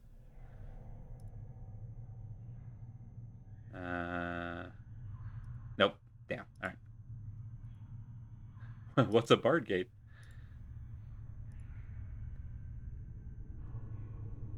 Okay. I think this brings us close to where we came in. Oh no, that's a different upstairs. All right, we'll go there in a moment. What's upstairs with you? Looks like a large tomb. Marble surface gives it a rather elegant look. Well, if the ghost of our wife isn't there, then I don't want it. Okay, let's just complete the loop. Clear out all this fog of war nonsense. Talk to this guy. Seem to have gotten turned around. Thank you for your assistance. I'll go speak to the guide. They're over here, right? Goodbye! What's a Fenway? It's a shame the Red Sox don't have a team this year. Hello? Hang on. Back up. That looks gnarly. Okay, now go in. Hi? Who are you? Before you is a giant skeleton in ornate bronze armor. Armor has been bolted onto the skeleton's frame. Sure, why wouldn't you? And a series of elaborate symbols have been carved across the breastplate. You wonder where the skeleton came from. You weren't aware they made humans in this size.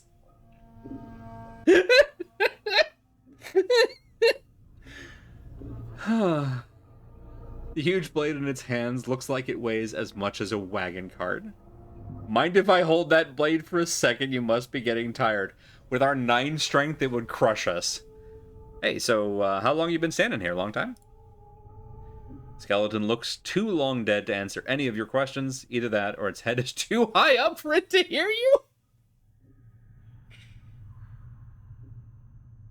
So there's a bit, I think it's in the very first Baldur's Gate game. Spoilers, I guess, for a side quest from a 30-year-old game. Where you run across a chicken. And there have been plenty of, like, critters on many of the other maps, so that's not all that unusual. But this chicken runs up to you and starts talking and is like, please, you have to help me, I've been cursed. And there's a line of dialogue that you can choose that is very close to Monty Python's parrot sketch. But it ends with, egads, this bird is foul! And it's one of my absolute... Yeah, there you go, Battery got to the same place. It's one of my absolute favorite bits of dialogue in these games. Examine the skeleton carefully. Try to pry the blade from its hands. Try and pry out the bolts securing its armor. We're not messing with its... We almost certainly can't use either of these, so let's just examine it. Skeleton's intricate bronze armor is riveted yada yada yada. Shoulder blades and a series of iron bolts. Study the frame behind the armor. You notice the same iron bolts are set into the skeleton's shoulder, elbow, pelvic, and knee joints. A mass of thick leather cords and heavy knotted ropes run along the length of the skeleton's arms and legs, woven in such a pattern that they resemble muscles and tendons. Examine the armor. Despite the armor's obvious age, it looks well cared for. It shines brightly, and the symbols engraved on the breastplate seem to flow in the firelight, shifting slightly whenever you try to focus on them. Study the symbols. Almost unconsciously, you let your gaze relax as you look at the symbols. After a moment, the symbols cease shifting and resolve into a trail of runes that run up and down the breastplate. Strangely enough, the interlocking pattern of runes reminds you of chains, and with that thought, you suddenly recall that these runes are some sort of warding enchantment. Study the runes and try to recall the enchantment. Come on, N14, don't fail me now. Study the runes for a while, but you can't decipher the enchantment. Looks pretty complicated, and you're having a hard time concentrating. Should have gone high int and then done charisma as a second. It's fine. What else is in this room? Okay, so it's just a bunch of these fancy skeleton men. Alright. We can loot. Can we loot? Will you get pissed? I'm going to take this. What do you do? Great. Love it. Nice working with you.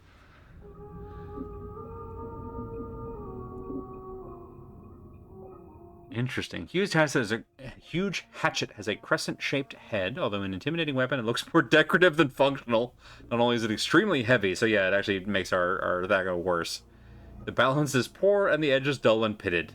Despite the difficulty in using the hatchet in combat, the long handle allows the wielder to put considerable force into the swing. Alright. We won't be using that. That's fine. Well. Wasn't there was a... Yeah. There's another door. Behind the door is another door. Alright. There's this back here. Very familiar territory. Was there... I'm trying to remember if there was a... Right, we went up here, we've gone up there. I think we're caught up. So yeah, let's just go up one more. So we still have not found a portal, nor do we have a portal key. Troubling in its own right. Guess we could talk to these guys. Had some questions.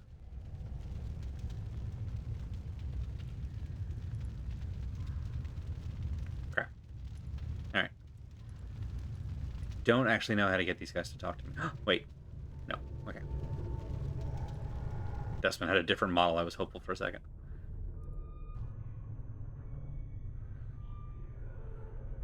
I feel like, let's see.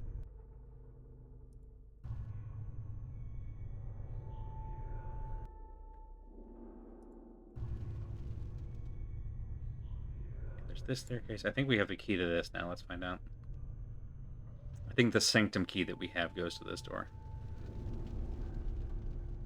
What are you still doing here? Well, buddy, it's a video game and I'm lost. Thanks, Mort. Right,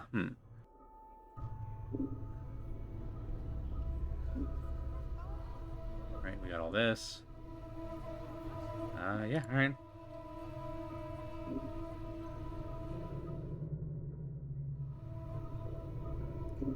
Down again.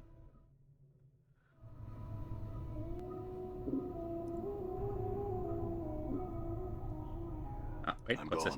A door. Is it ajar? It's locked, motherfucker. Alright. Hi, I need to leave? Someone new! New dialogue. Great. Okay. See a tired-looking man in a black robe. His narrow face is extremely pale. Doesn't look as if he has been sleeping. His shoulders are slumped and the flesh sags loosely beneath his bloodshot eyes. I'm noticing that the Dustmen have kind of an aesthetic going. He looks so lost in thought he doesn't even notice you. Updated my journal. Ben turns to face you and makes a slight bow. You suddenly notice that his eyes aren't bloodshot so much as they have a red tinge in them. I am Sogo. How may I... He suddenly seems to notice your scars, and the corner of his mouth twitches. I'm sorry, Sarah, are you lost?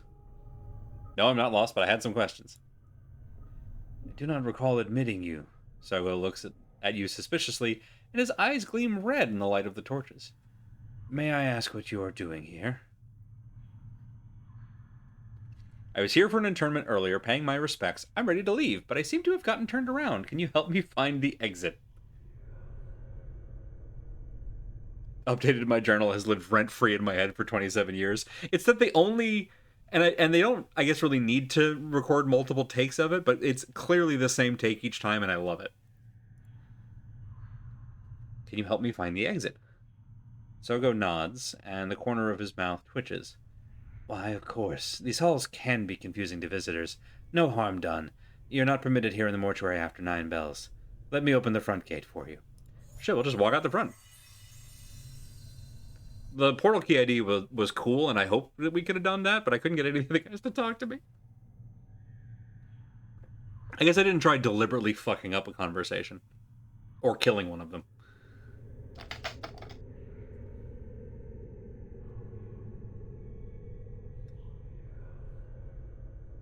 Let me out.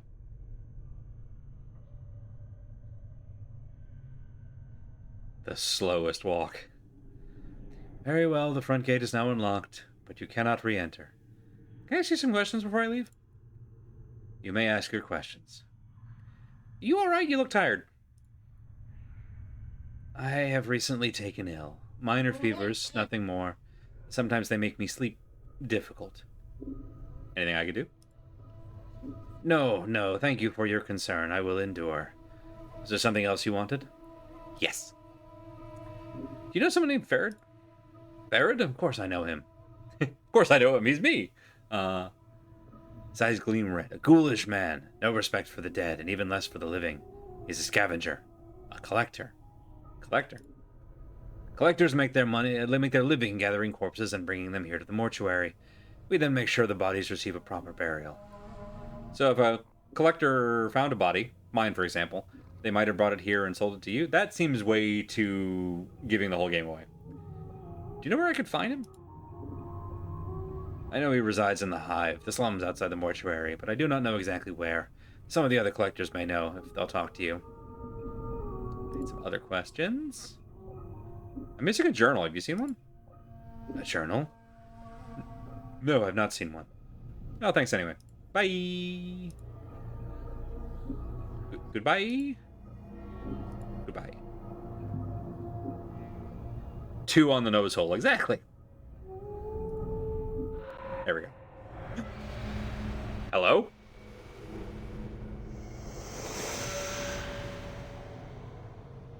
Totally normal. It's the fucking phantoms from the new FF7 remakes.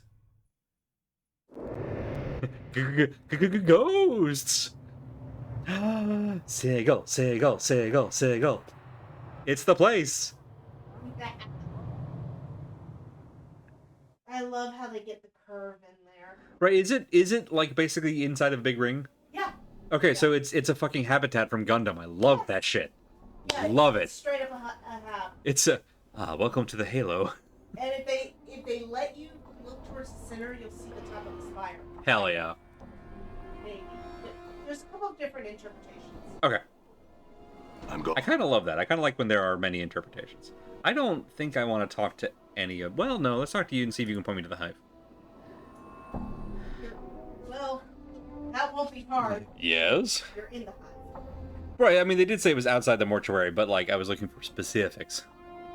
No, that's the district. Oh, okay, got it. It's the borough. Yeah. Final Fantasy VII Remake and the CW Flash treat time travel exactly the same? Oh no. I can't poke any holes in that argument. Larry Niven's Ring World. I learned about Larry Niven. I think it's Larry Niven. I may be pronouncing that wrong. I learned about Larry Niven from an old Magic the Gathering card, Nevinyrral's Disc, which is just Larry Niven's name backwards, and of course it's a disc because Ring World, and it's such a silly pun that means absolutely nothing if you're not already familiar with the author and the works that it's referencing. I had some questions. I would not like to enter the mortuary. Looking for someone named Farid? Oh, yeah, my journal. Have you seen one? No. Farid? Updated my journal. Hooray! Farid is a collector. The man studies you. Farid is a collector. If you would wish to know more of him, I am told that the initiate Emmerich in the Gathering Dust Bar also seeks him. Haha! Success! Maybe he can help you there. Where's this bar? As one leaves the mortuary front gate, head south and west. Okay. Lies past the memorial. Cool. Thanks, bud. I appreciate your help. This game is already gorgeous. I kind of miss these old isometrics that look... I'm trying to think of how to describe it. They look like they've been sculpted. Very much like if your local DM had infinite money. But they look like they've... It doesn't look like it's trying to be a simulacra of a real place. It's more like the claymation from like the Jason and the Argonauts kind of thing. And it's just the right amount of like I'm looking at an actual miniatures. Anyway, I like it a lot. Hi, Pox. Bummer of a name there, pal. His cowled figure is hunched by the mortuary gate. His face is obscured by the shadows of his hood. What little you can see is his chin, which is covered with stubble and what appears to be a foul green and purple rash. The rash seems heaviest around his neck, fading as it crawls up to his chin. Hello! Figure doesn't budge. There's a moment of silence. Then he responds in a high-pitched voice that sounds more suited to a girl of 10 years than a man. Hi? Who are you? Pox am I? Hi. Do you know, I lost a journal. You wouldn't have to have seen one, would you? Hi, no journal have I seen. Things get lost in the hive, never found again. Maybe journal one of them. Hi. I had some other questions. Hi. How'd you get a name like Pox? Mother and father named me. Wished a pox on firstborn. A curse given. Came true. It did. Hi. Your eyes are drawn to the purplish green rash covering Pox's chin and neck. This is reminding me of the Temi zone from Undertale. Hoi! Had some questions for you. What are you doing? Wait for debtors, do I? Hi. Debtors. Corpses. Why? Find a debtor, take him through the gates, get some jink. Then again, I wait. Hi. Through the gate? Why? A debtor's to a dustman, what copper's to a collector. Bring them the dead. They give you a copper at the gate. They do. Hi. Okay, got it. Is the front gate the only way inside the mortuary? Hi. Only debtor on dustman go in gate. They do. You want Pox make you deader again? No, I'm good. Thanks. How about I pretend to be dead? Could you smuggle me in like that? Keep that in mind for the future. Pox, it was great to meet you. He's useful if you need to get back in that area, though. What is that? Huge monument. There's no name or plaque identifying what it is honoring. I can't help but notice the ring of blades around it. Yeah. Okay, cool. So I'm not completely off. No. Okay, we got some hive folks. Some ladies. We got some professionals. You should say hi more. There's a tomb. I don't want Mort to say hi to her, which is why I kept walking. Sarcophagus appears to have been here for centuries. There's no lid. The exterior seems to be made of solid stone. This all right.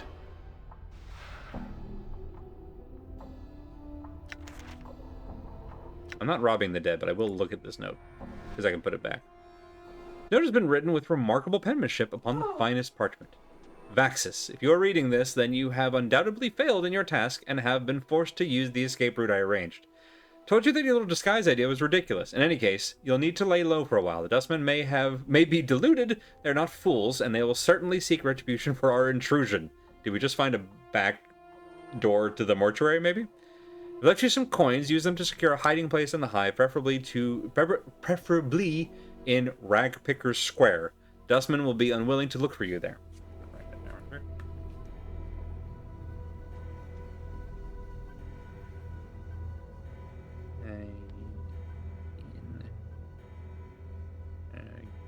Ragpicker, are you going to Ragpicker Square?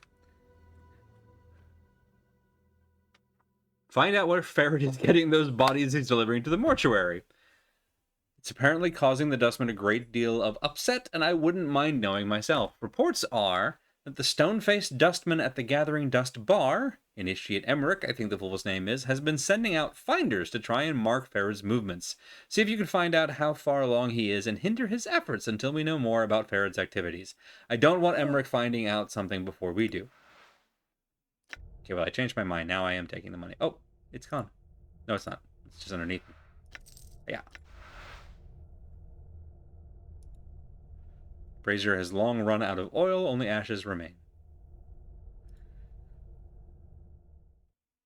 Neat. I adore that things are happening around you without your intent attached, and you can just kind of butt in on them. Yes.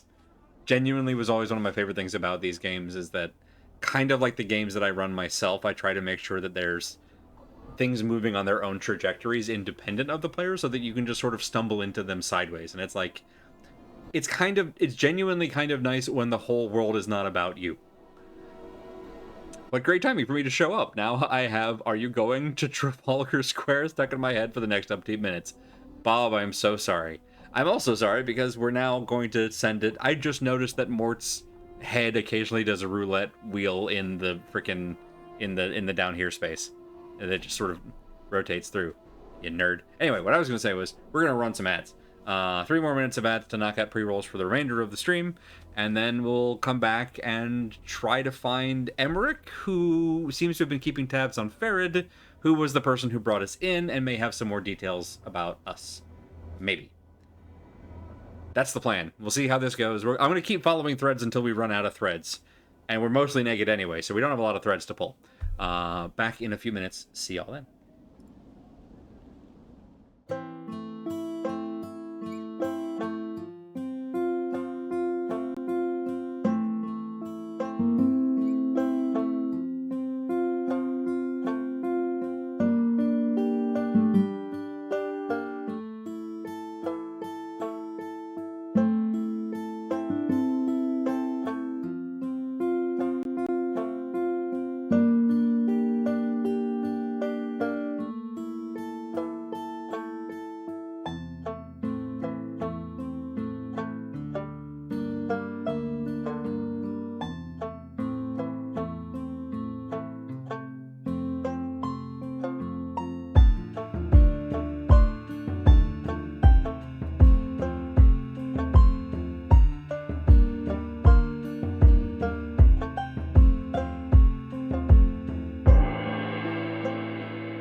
So I finally opened up our new journal, the journal that we made, the journal for Cusco.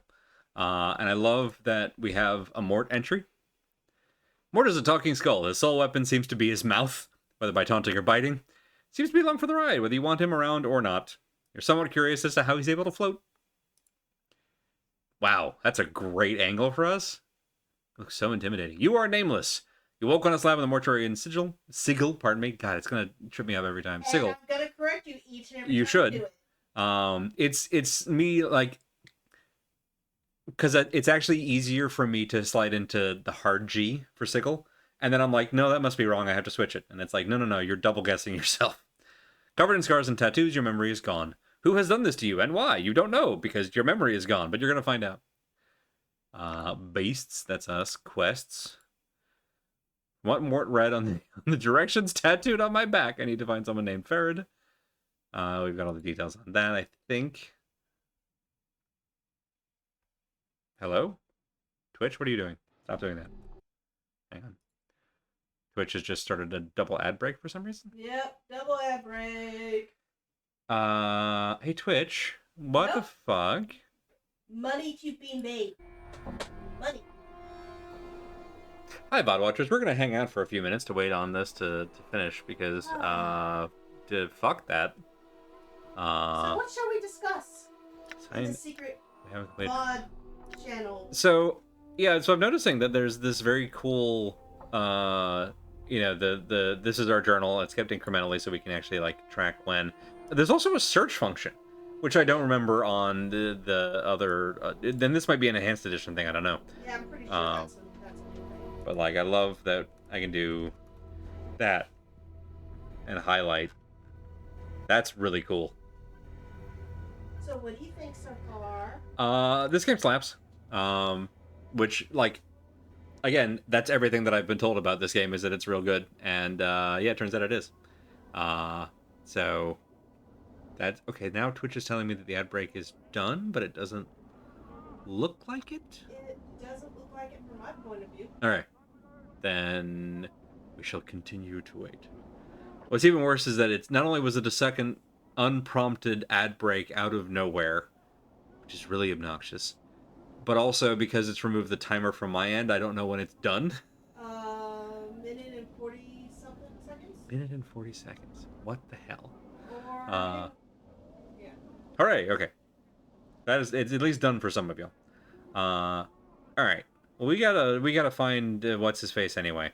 So, but yeah, so far I like this game a lot. Done. I'm just gonna keep walking around and finding out what more of this map is.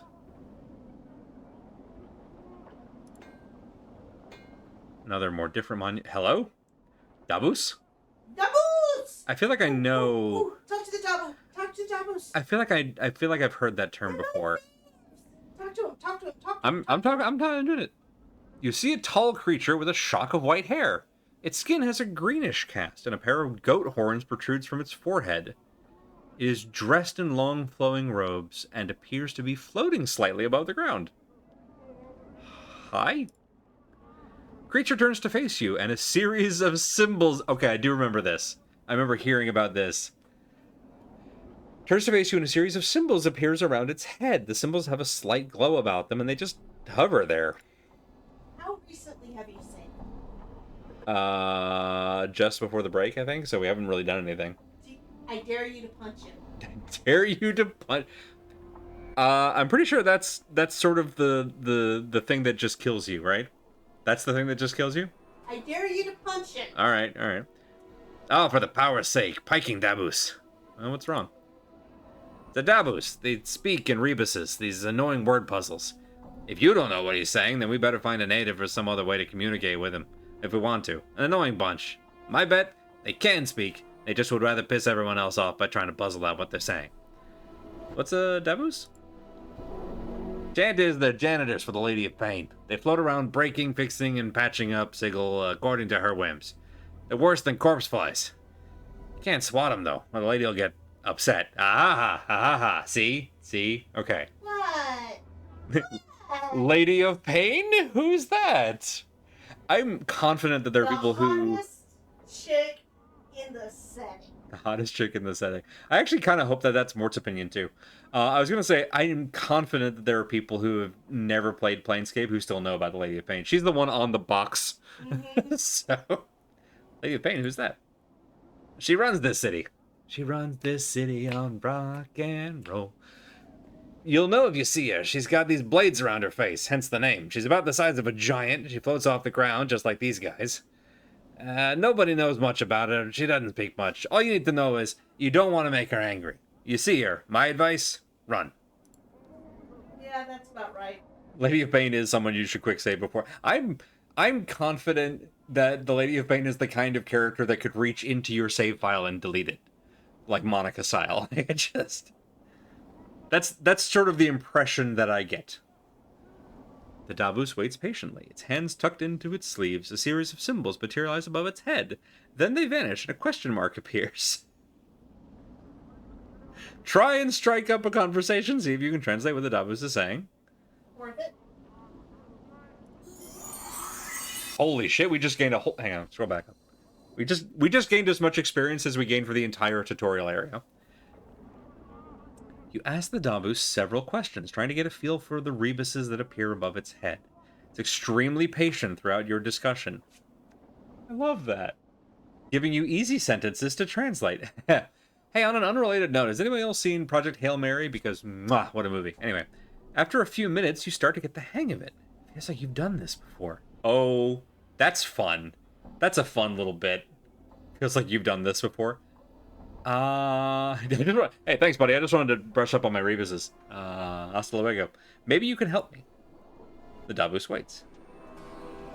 Can you tell me about the Lady of Pain? Oh, this might be a mistake. We're gonna try it. A lone symbol appears above the Davus's head. This one shows a metallic female mask with blades coming out of the sides. Just looking at the ghostly image makes you uncomfortable. I had another question. Let's move off the subject immediately before she notices. Who are you? Davus inclines his head slightly, and a stream of symbols appears above his head. You think he's saying he's a Davus? Asked and answered. Alright, what are you doing? A batch of symbols appears above the Davus's head. You think he's saying he's attending to his duty, or duties. Very descriptive. Thank you. Very well. Davus bows slightly. Symbols swirl around its head, then it turns away. Ah, there they are. Well, that's fantastic. I'm so glad we did that. Alright, it's just doing maintenance. Hell yeah. There's all kinds of sculpture here. Is this also the bottom corner of the map? No, okay, it's just the lower edge. Okay. Don't feel like dealing with any of the dustmen. I think I saw there. Okay, that's the bar we're looking for. Good. Ha! Sculpture. Good. Very good. Okay. Hello? Oh no. Oh no. Run. Run. Run, Morty.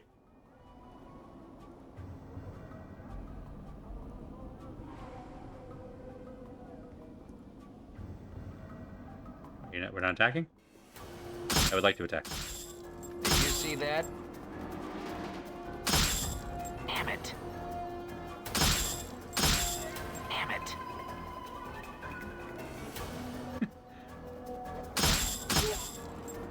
Alright. Won't start none. Won't be none. I feel a little better. I was definitely worried that combat would just roll over us. Won't need this now. I'm going to move all of my... Oh, that's the stuff we can put on the ground. Yeah, okay. Alright, these are all the, like, lore items. Leave those here. We don't know what this ring does yet. Junk, I assume, is, like, a sellable only thing. We want these. We want those. Oh, hang on. Can I... Yes, I can. Oh, interesting. So stuff in our quick items just isn't in our inventory. That's neat. Gotta sell this thing at that first opportunity. Thick bronze bracelet is heavy, simple, and uninteresting. You could probably sell it to a local merchant. Okay. Leave that over here. Neat! Alright. Well, we jumped in an alley and survived. Feel pretty good about that.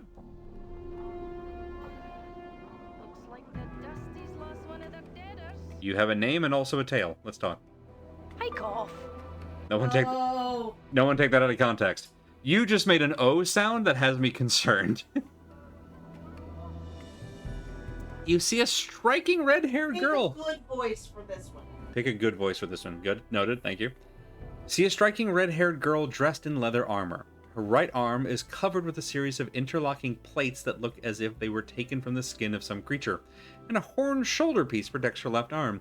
Oddly enough, she has a tail that is flicking back and forth as you watch. Pike off. Let's see, if we're starting with Pike off.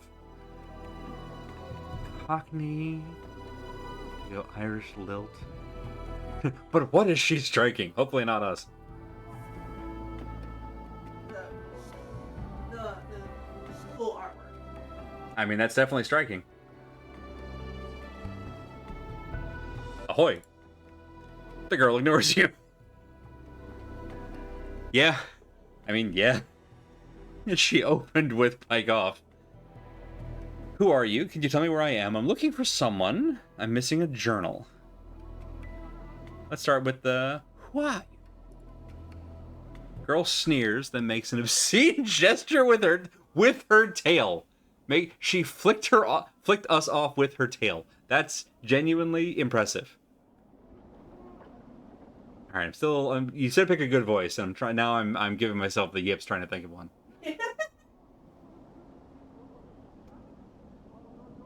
Good voice.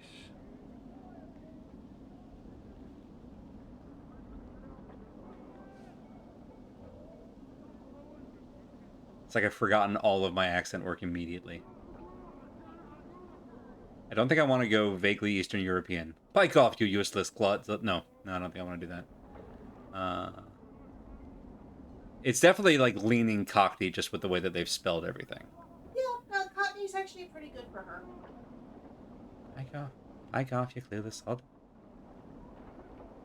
Get out of here if you know what's done for you. I'm okay with an Irish lilt. Pike off, you clueless sod.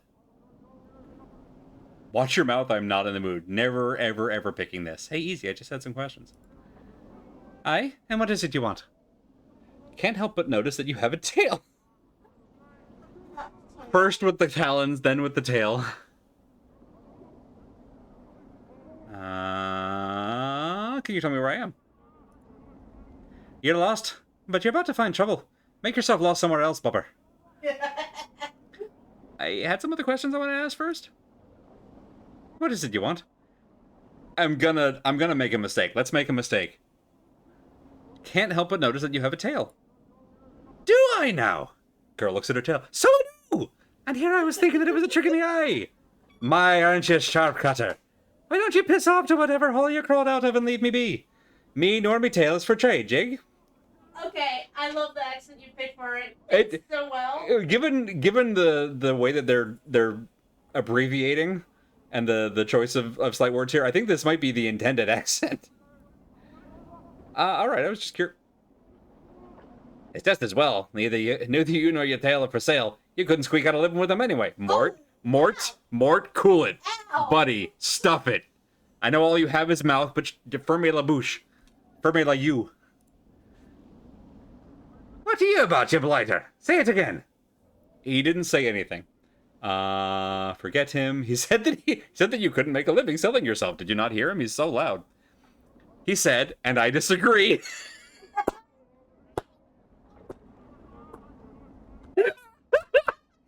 This option is extremely funny. He said, and I disagree, that you couldn't make a living selling yourself. That's a trap. Like, there is no way out of that. There's no whole thing. All of these are bad. I mean, like, forget him. I had some other questions. It's probably the safest road, which is just pay no mind to the skull. But disagree. This is too fucking funny. Now you're finding out that the nameless one is always a himbo. I'm so happy. I'm so happy. Well, I mean, the good news is we gave him Charisma 18, so maybe we can still survive this. He said, and I disagree, that you couldn't make a living selling yourself. What's all this now? You be playing stern hardhead, friendly hardhead with me. Stern hardhead, friendly hearted, good cop, bad cop. Yep. Pike off, you lecherous filth. Farewell. I know debtors today said walking ones looks like. Oh my god, it is her accent. Ha! Nailed it. Alright. That's so fucking funny. I love her. What a conversation.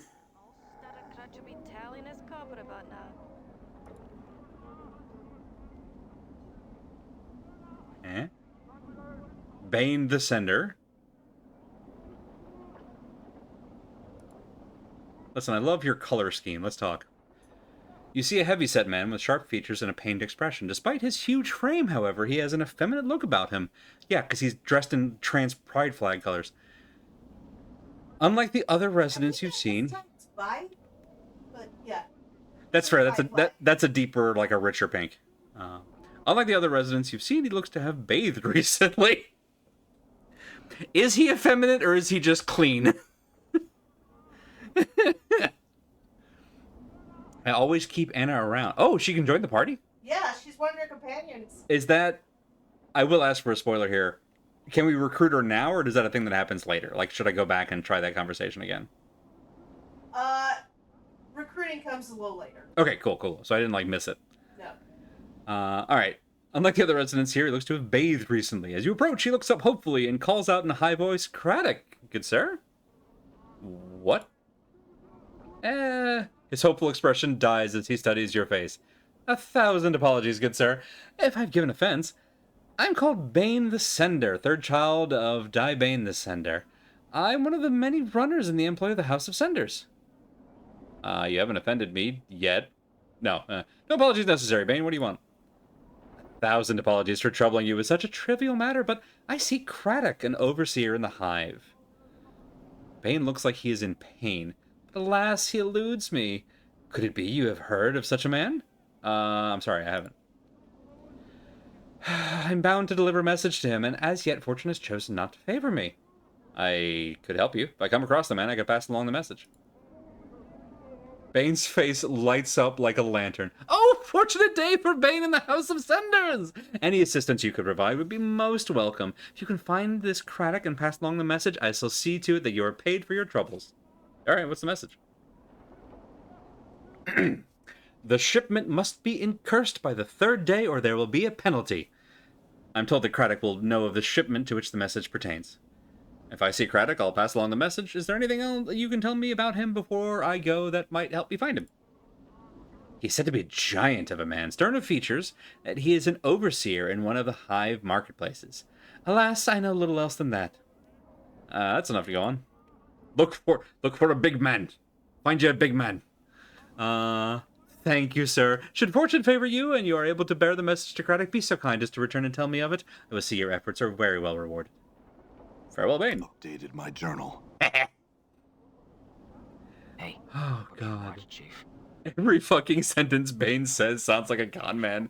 Nah, I love it. I love it. Gay or European?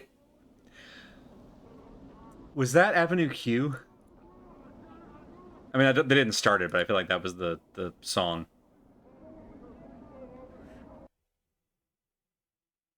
Oh, I just noticed the shadow of this.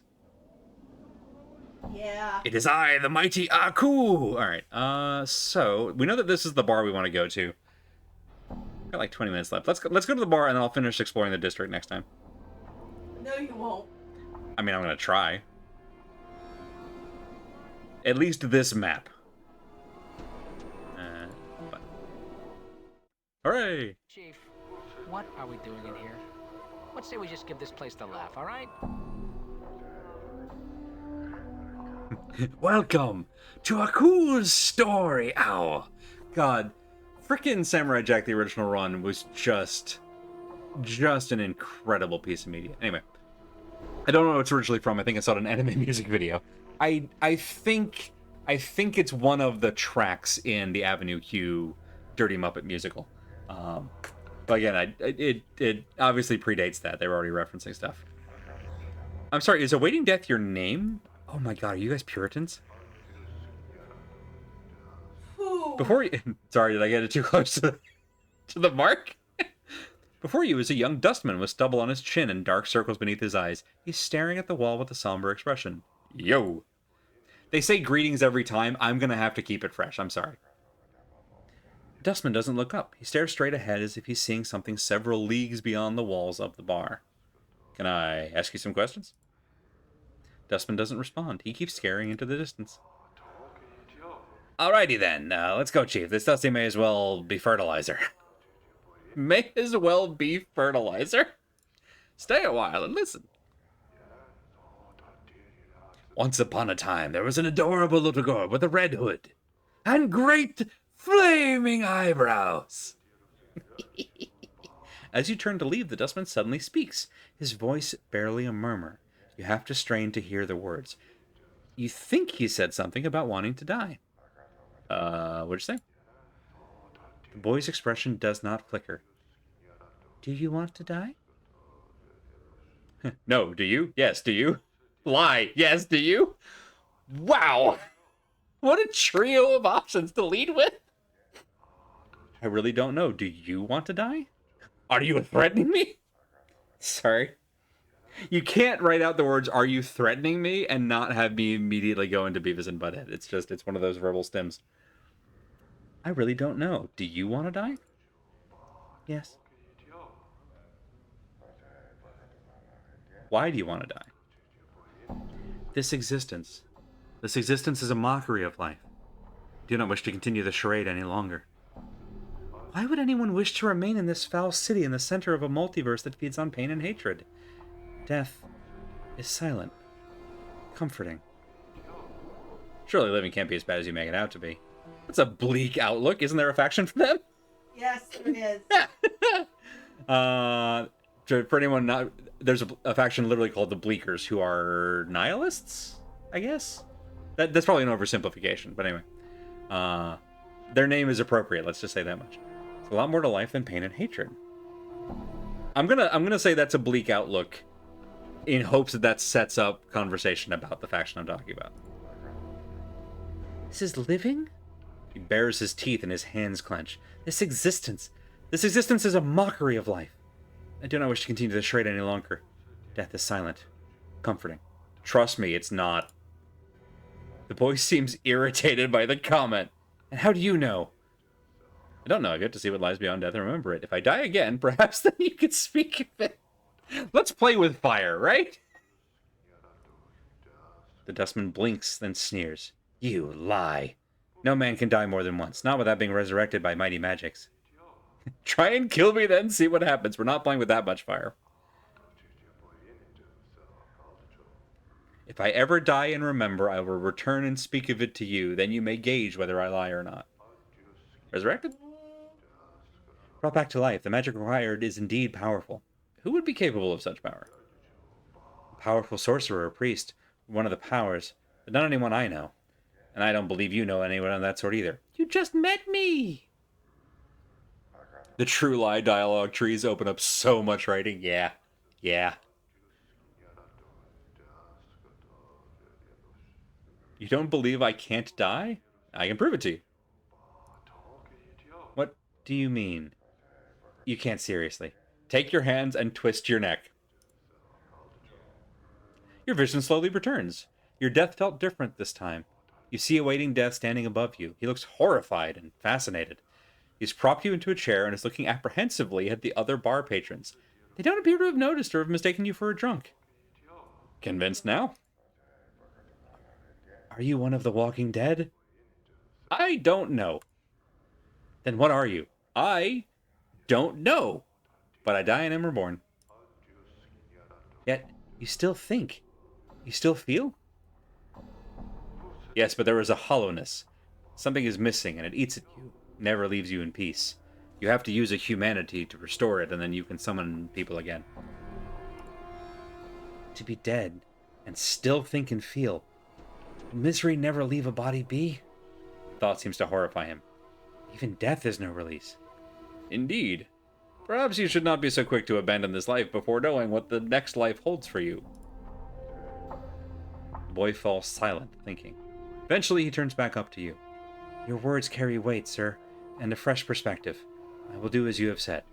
That's all that I ask. Live, grow old, and learn. Live, laugh, love. Farewell. Hey, look, you were talking to this strong. boy Hey! his faction alignment. Uh-huh. So, like, Listen, one fewer Dustman seems... honestly, free league, Free League! Free I League. assume the Free League, You'll like find the out. name, is the Free League a faction, or is it like a factionless collective? You said I'll find out. I'll wait in here. Sorcerer Priest? I thought Resurrection was a druid spell. People can absolutely die more than once, at least on paper. That's true. That's just a known documented thing. This is absolutely the field Tides of Numenera was going for and missed by a country mile. Yeah, I think I backed the Kickstarter for that forever ago. Whenever that was, that 2012. Anyway, a long time ago.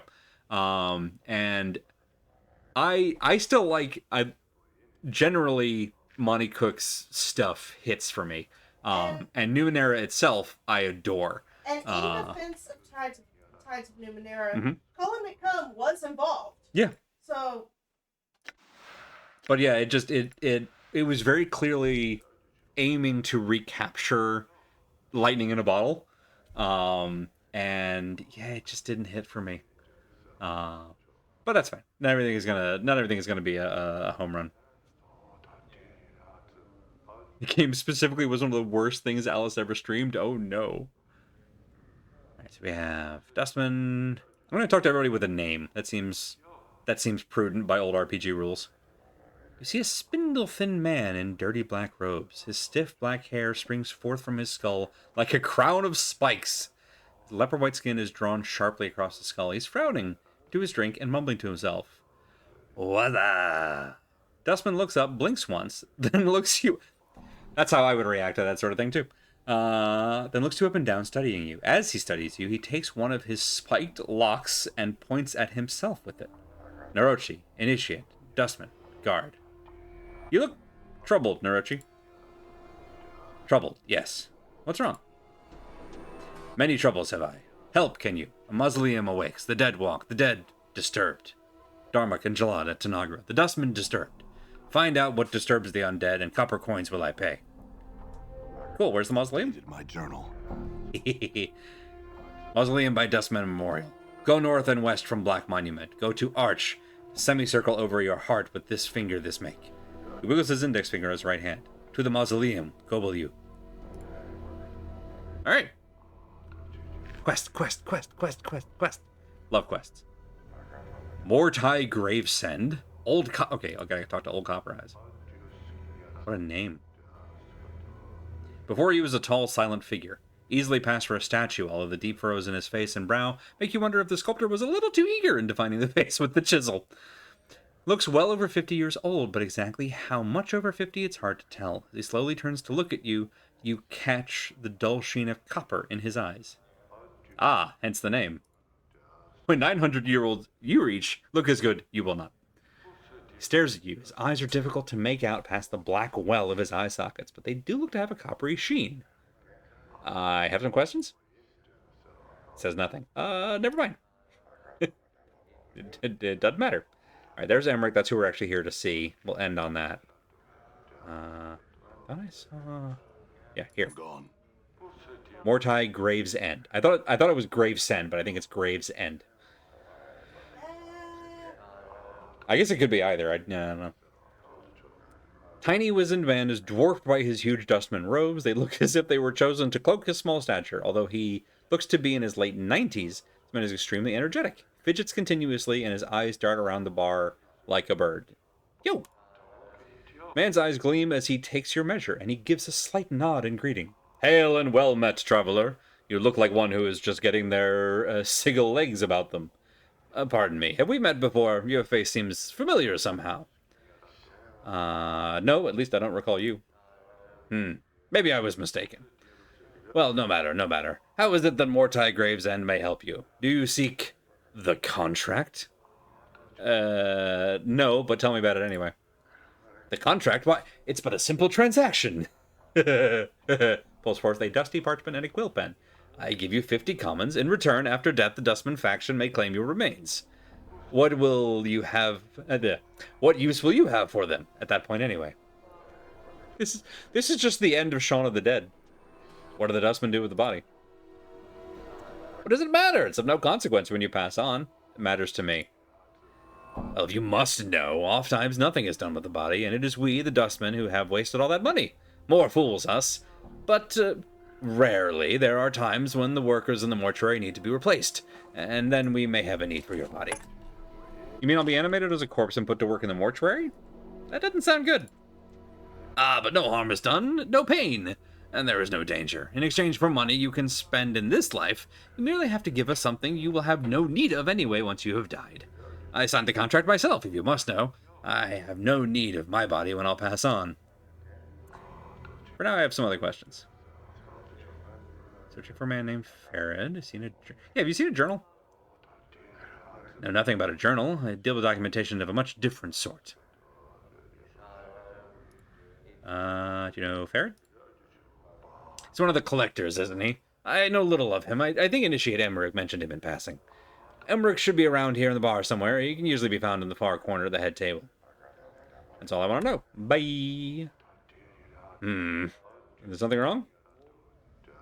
Forgive me, I must ask again. You sure we haven't met before? Possibly. I don't recall you. Well, no matter. Yes, farewell. Something about that one. Yeah, he's bought you before. Seer! As you approach, the elderly woman turns and stares at you. Hello, who's coming calling on Seer today? Death's dearest son. Every power in its mother, boy. What crypt did you crawl out of? I'm fresh from the mortuary, actually. Well, the crypt was losing its charm, so now I'm looking around for the right place to die. Know of anywhere? She barks a laugh that rattles your ears. Ha! Not here, unless you want to die of boredom. What's wrong with here? Someone pinched your sense and your sight, boy. Look around. What do your eyes tell you? A dustman bar. A bunch of fun-loving dustmen drinking happily and conversing merrily, celebrating life to its fullest. You got a clever tongue there, boy. Mayhap your tongue is cleverer than you are. That'd explain the scars. Doesn't explain why a dustman is standing here ridiculing another dustman. Care to answer that one? Are you a dustman? A dustman? I suppose. Have seen enough sand pass through the hourglass while wearing these robes. This body's almost ready to pay the ferryman. She chuckles, but there's not much mirth in it. Are you afraid of dying? Of course I am. Who isn't? Well, except dustmen. They're not afraid because they've been swallowing so much of their own bat droppings over the decades. They've been blinded themselves to thinking that death is some kind of release. You don't sound much like a dustman. Guess the dustman robes don't fit me as well as they used to. What happened? Life, I suppose.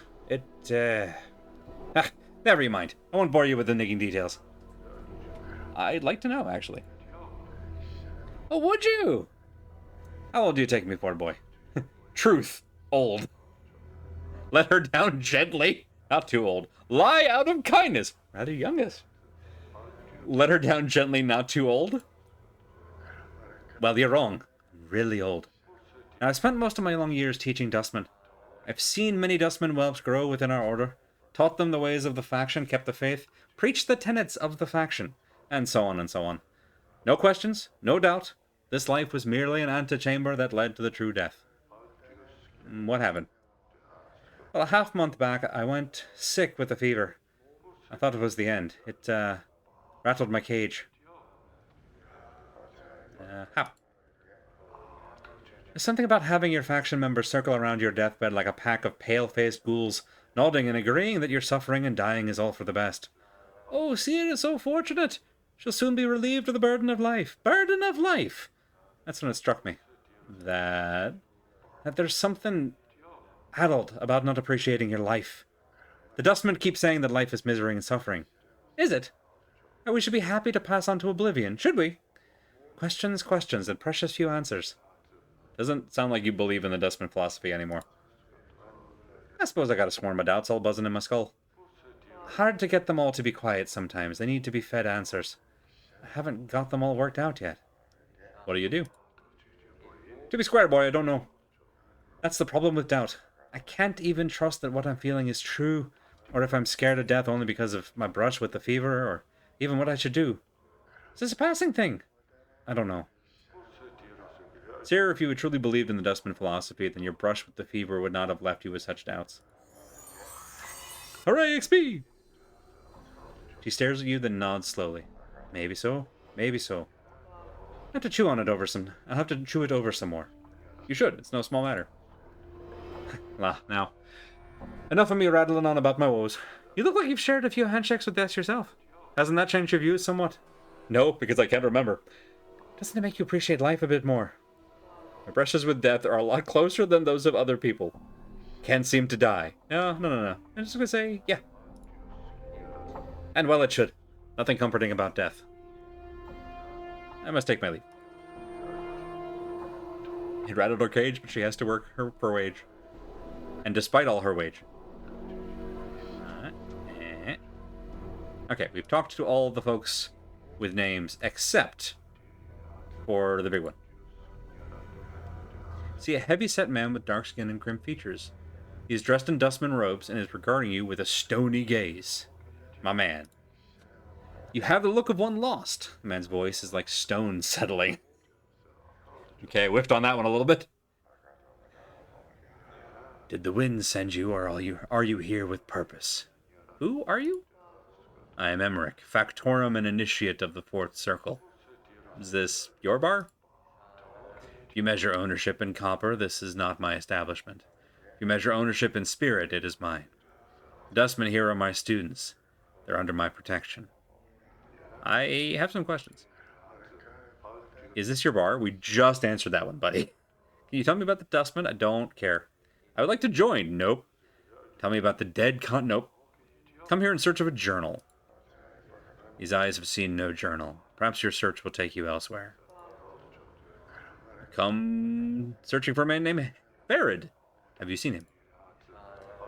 I would know what you seek the collector. I would know why you seek the collector Farad. Stole something from me. I wish to speak with him. I wish to speak with him.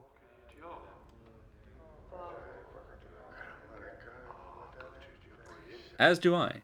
He has made such a thing difficult. He speaks through other men. When two men speak through other men, little is said and much is lost. Aha. Do you know where I can find him? It is not known to me where the collector Farad is. He hides from the eyes of the dustmen. I would seek other collectors and ask them your questions. Cool. I had some other questions. I'm going to ask this again, but this time I'm going to say... Why, is there something wrong? Brought many corpses to the mortuary of late. One must ask where these bodies are from. That's good to know. Tell me more about the bodies. Some are recent dead. They still have their last moments in their eyes. Many more bodies are centuries dead. The dust of ages lies upon their bones. One must ask where these bodies are from. Whatever was between you two, I just want to know where he is.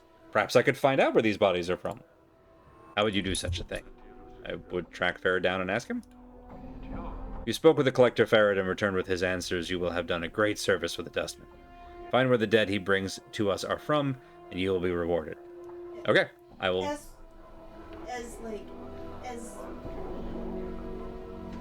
depressing as the Dusties are, they really don't like having bodies that didn't sign on for this. Right, they're still about consent in death. Right. They're maybe too excited about death, but they're still about, like, we want you to be here for the cause. Right. Yeah. Very well, I will find Farad, speak to him, and find out where these dead bodies he brings to you are from. Your path is our path. Return here when you have the collector Farad's answers. Can you tell me where he is? Same thing. Seek out the other... I would seek out other collectors. Alright. Cool. Right, ethical necromancy. Ethically sourced necromancy. Alright, go ahead and, like, proper save this one. Beautiful. Hey, listen, we got through, genuinely, and this is maybe a silly and low bar, but we got through a whole stream without me getting stuck. Which is always a concern with old games, that I'm just gonna run into an absolute wall and be in trouble. And that did not happen, and I'm glad about it. So, neat. Well, thank you all so much for coming and hanging out. We're gonna go ahead and call it there for tonight. Back with more of this, not on next Monday. Well, yes, on next Monday also. Excuse me. We'll be back on Thursday on Thursday, 7 p.m.-ish Eastern time, with more of this and more of Cats. Well, I don't know that she'll be there. She'll probably be there. If she's here, she'll be on camera. So yeah, more of this on Thursday. We'll go find Farad and and possibly recruit Anna, and also help out. What was his name? Bane, the rather flamboyantly dressed individual with a wonderful color spread. Yeah, a lot of cool characters already, and some honestly some pretty clear guidance, which is nice. I don't feel like I've ever had to go like delving down dialogue trees that don't make sense just to update our journal, which is nice, happily, maybe not unexpected, but it's very good. Yeah, all right, that's it from. I can't figure out why my camera's so off. There we go. That's better. On your desk this morning. Because the cats were fighting on my desk and they've knocked. Yeah, when I started, it was like way over here, so that does explain a lot. Thank you all so much for coming again. I hope you have a wonderful week ahead, and I'll hope to see at least some of y'all this Thursday. And then I'll be back again Monday, Thursday. Time for Pretend Horrors. Is that the name of the game? That's awesome. I hadn't even heard of that. Unless it's more Silent Hill F, in which case it's still also that. We'll send a raid on over to JJ for stream here in just a moment. Gotta finish twitching a cat first. Okay, good. It is Silent Hill F. I'm sitting on Pretend Horrors. Sounds like it would be the name of like an indie horror like anthology. Yeah. But also Silent Hill is just, it's so dang good. I know I say that every time. I'm going to keep saying it because it's very good. We talked about this a little bit last time about how like there are not a lot of games that do the whole like new game plus cycle where each cycle actually builds and it actually feels like you're getting more and better story by repeating the same loop.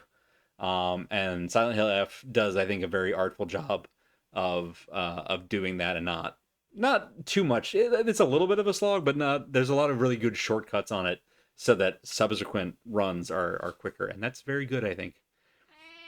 Do you ever really finish scritching a cat? Not according to this one. Gotta commit a cat crime.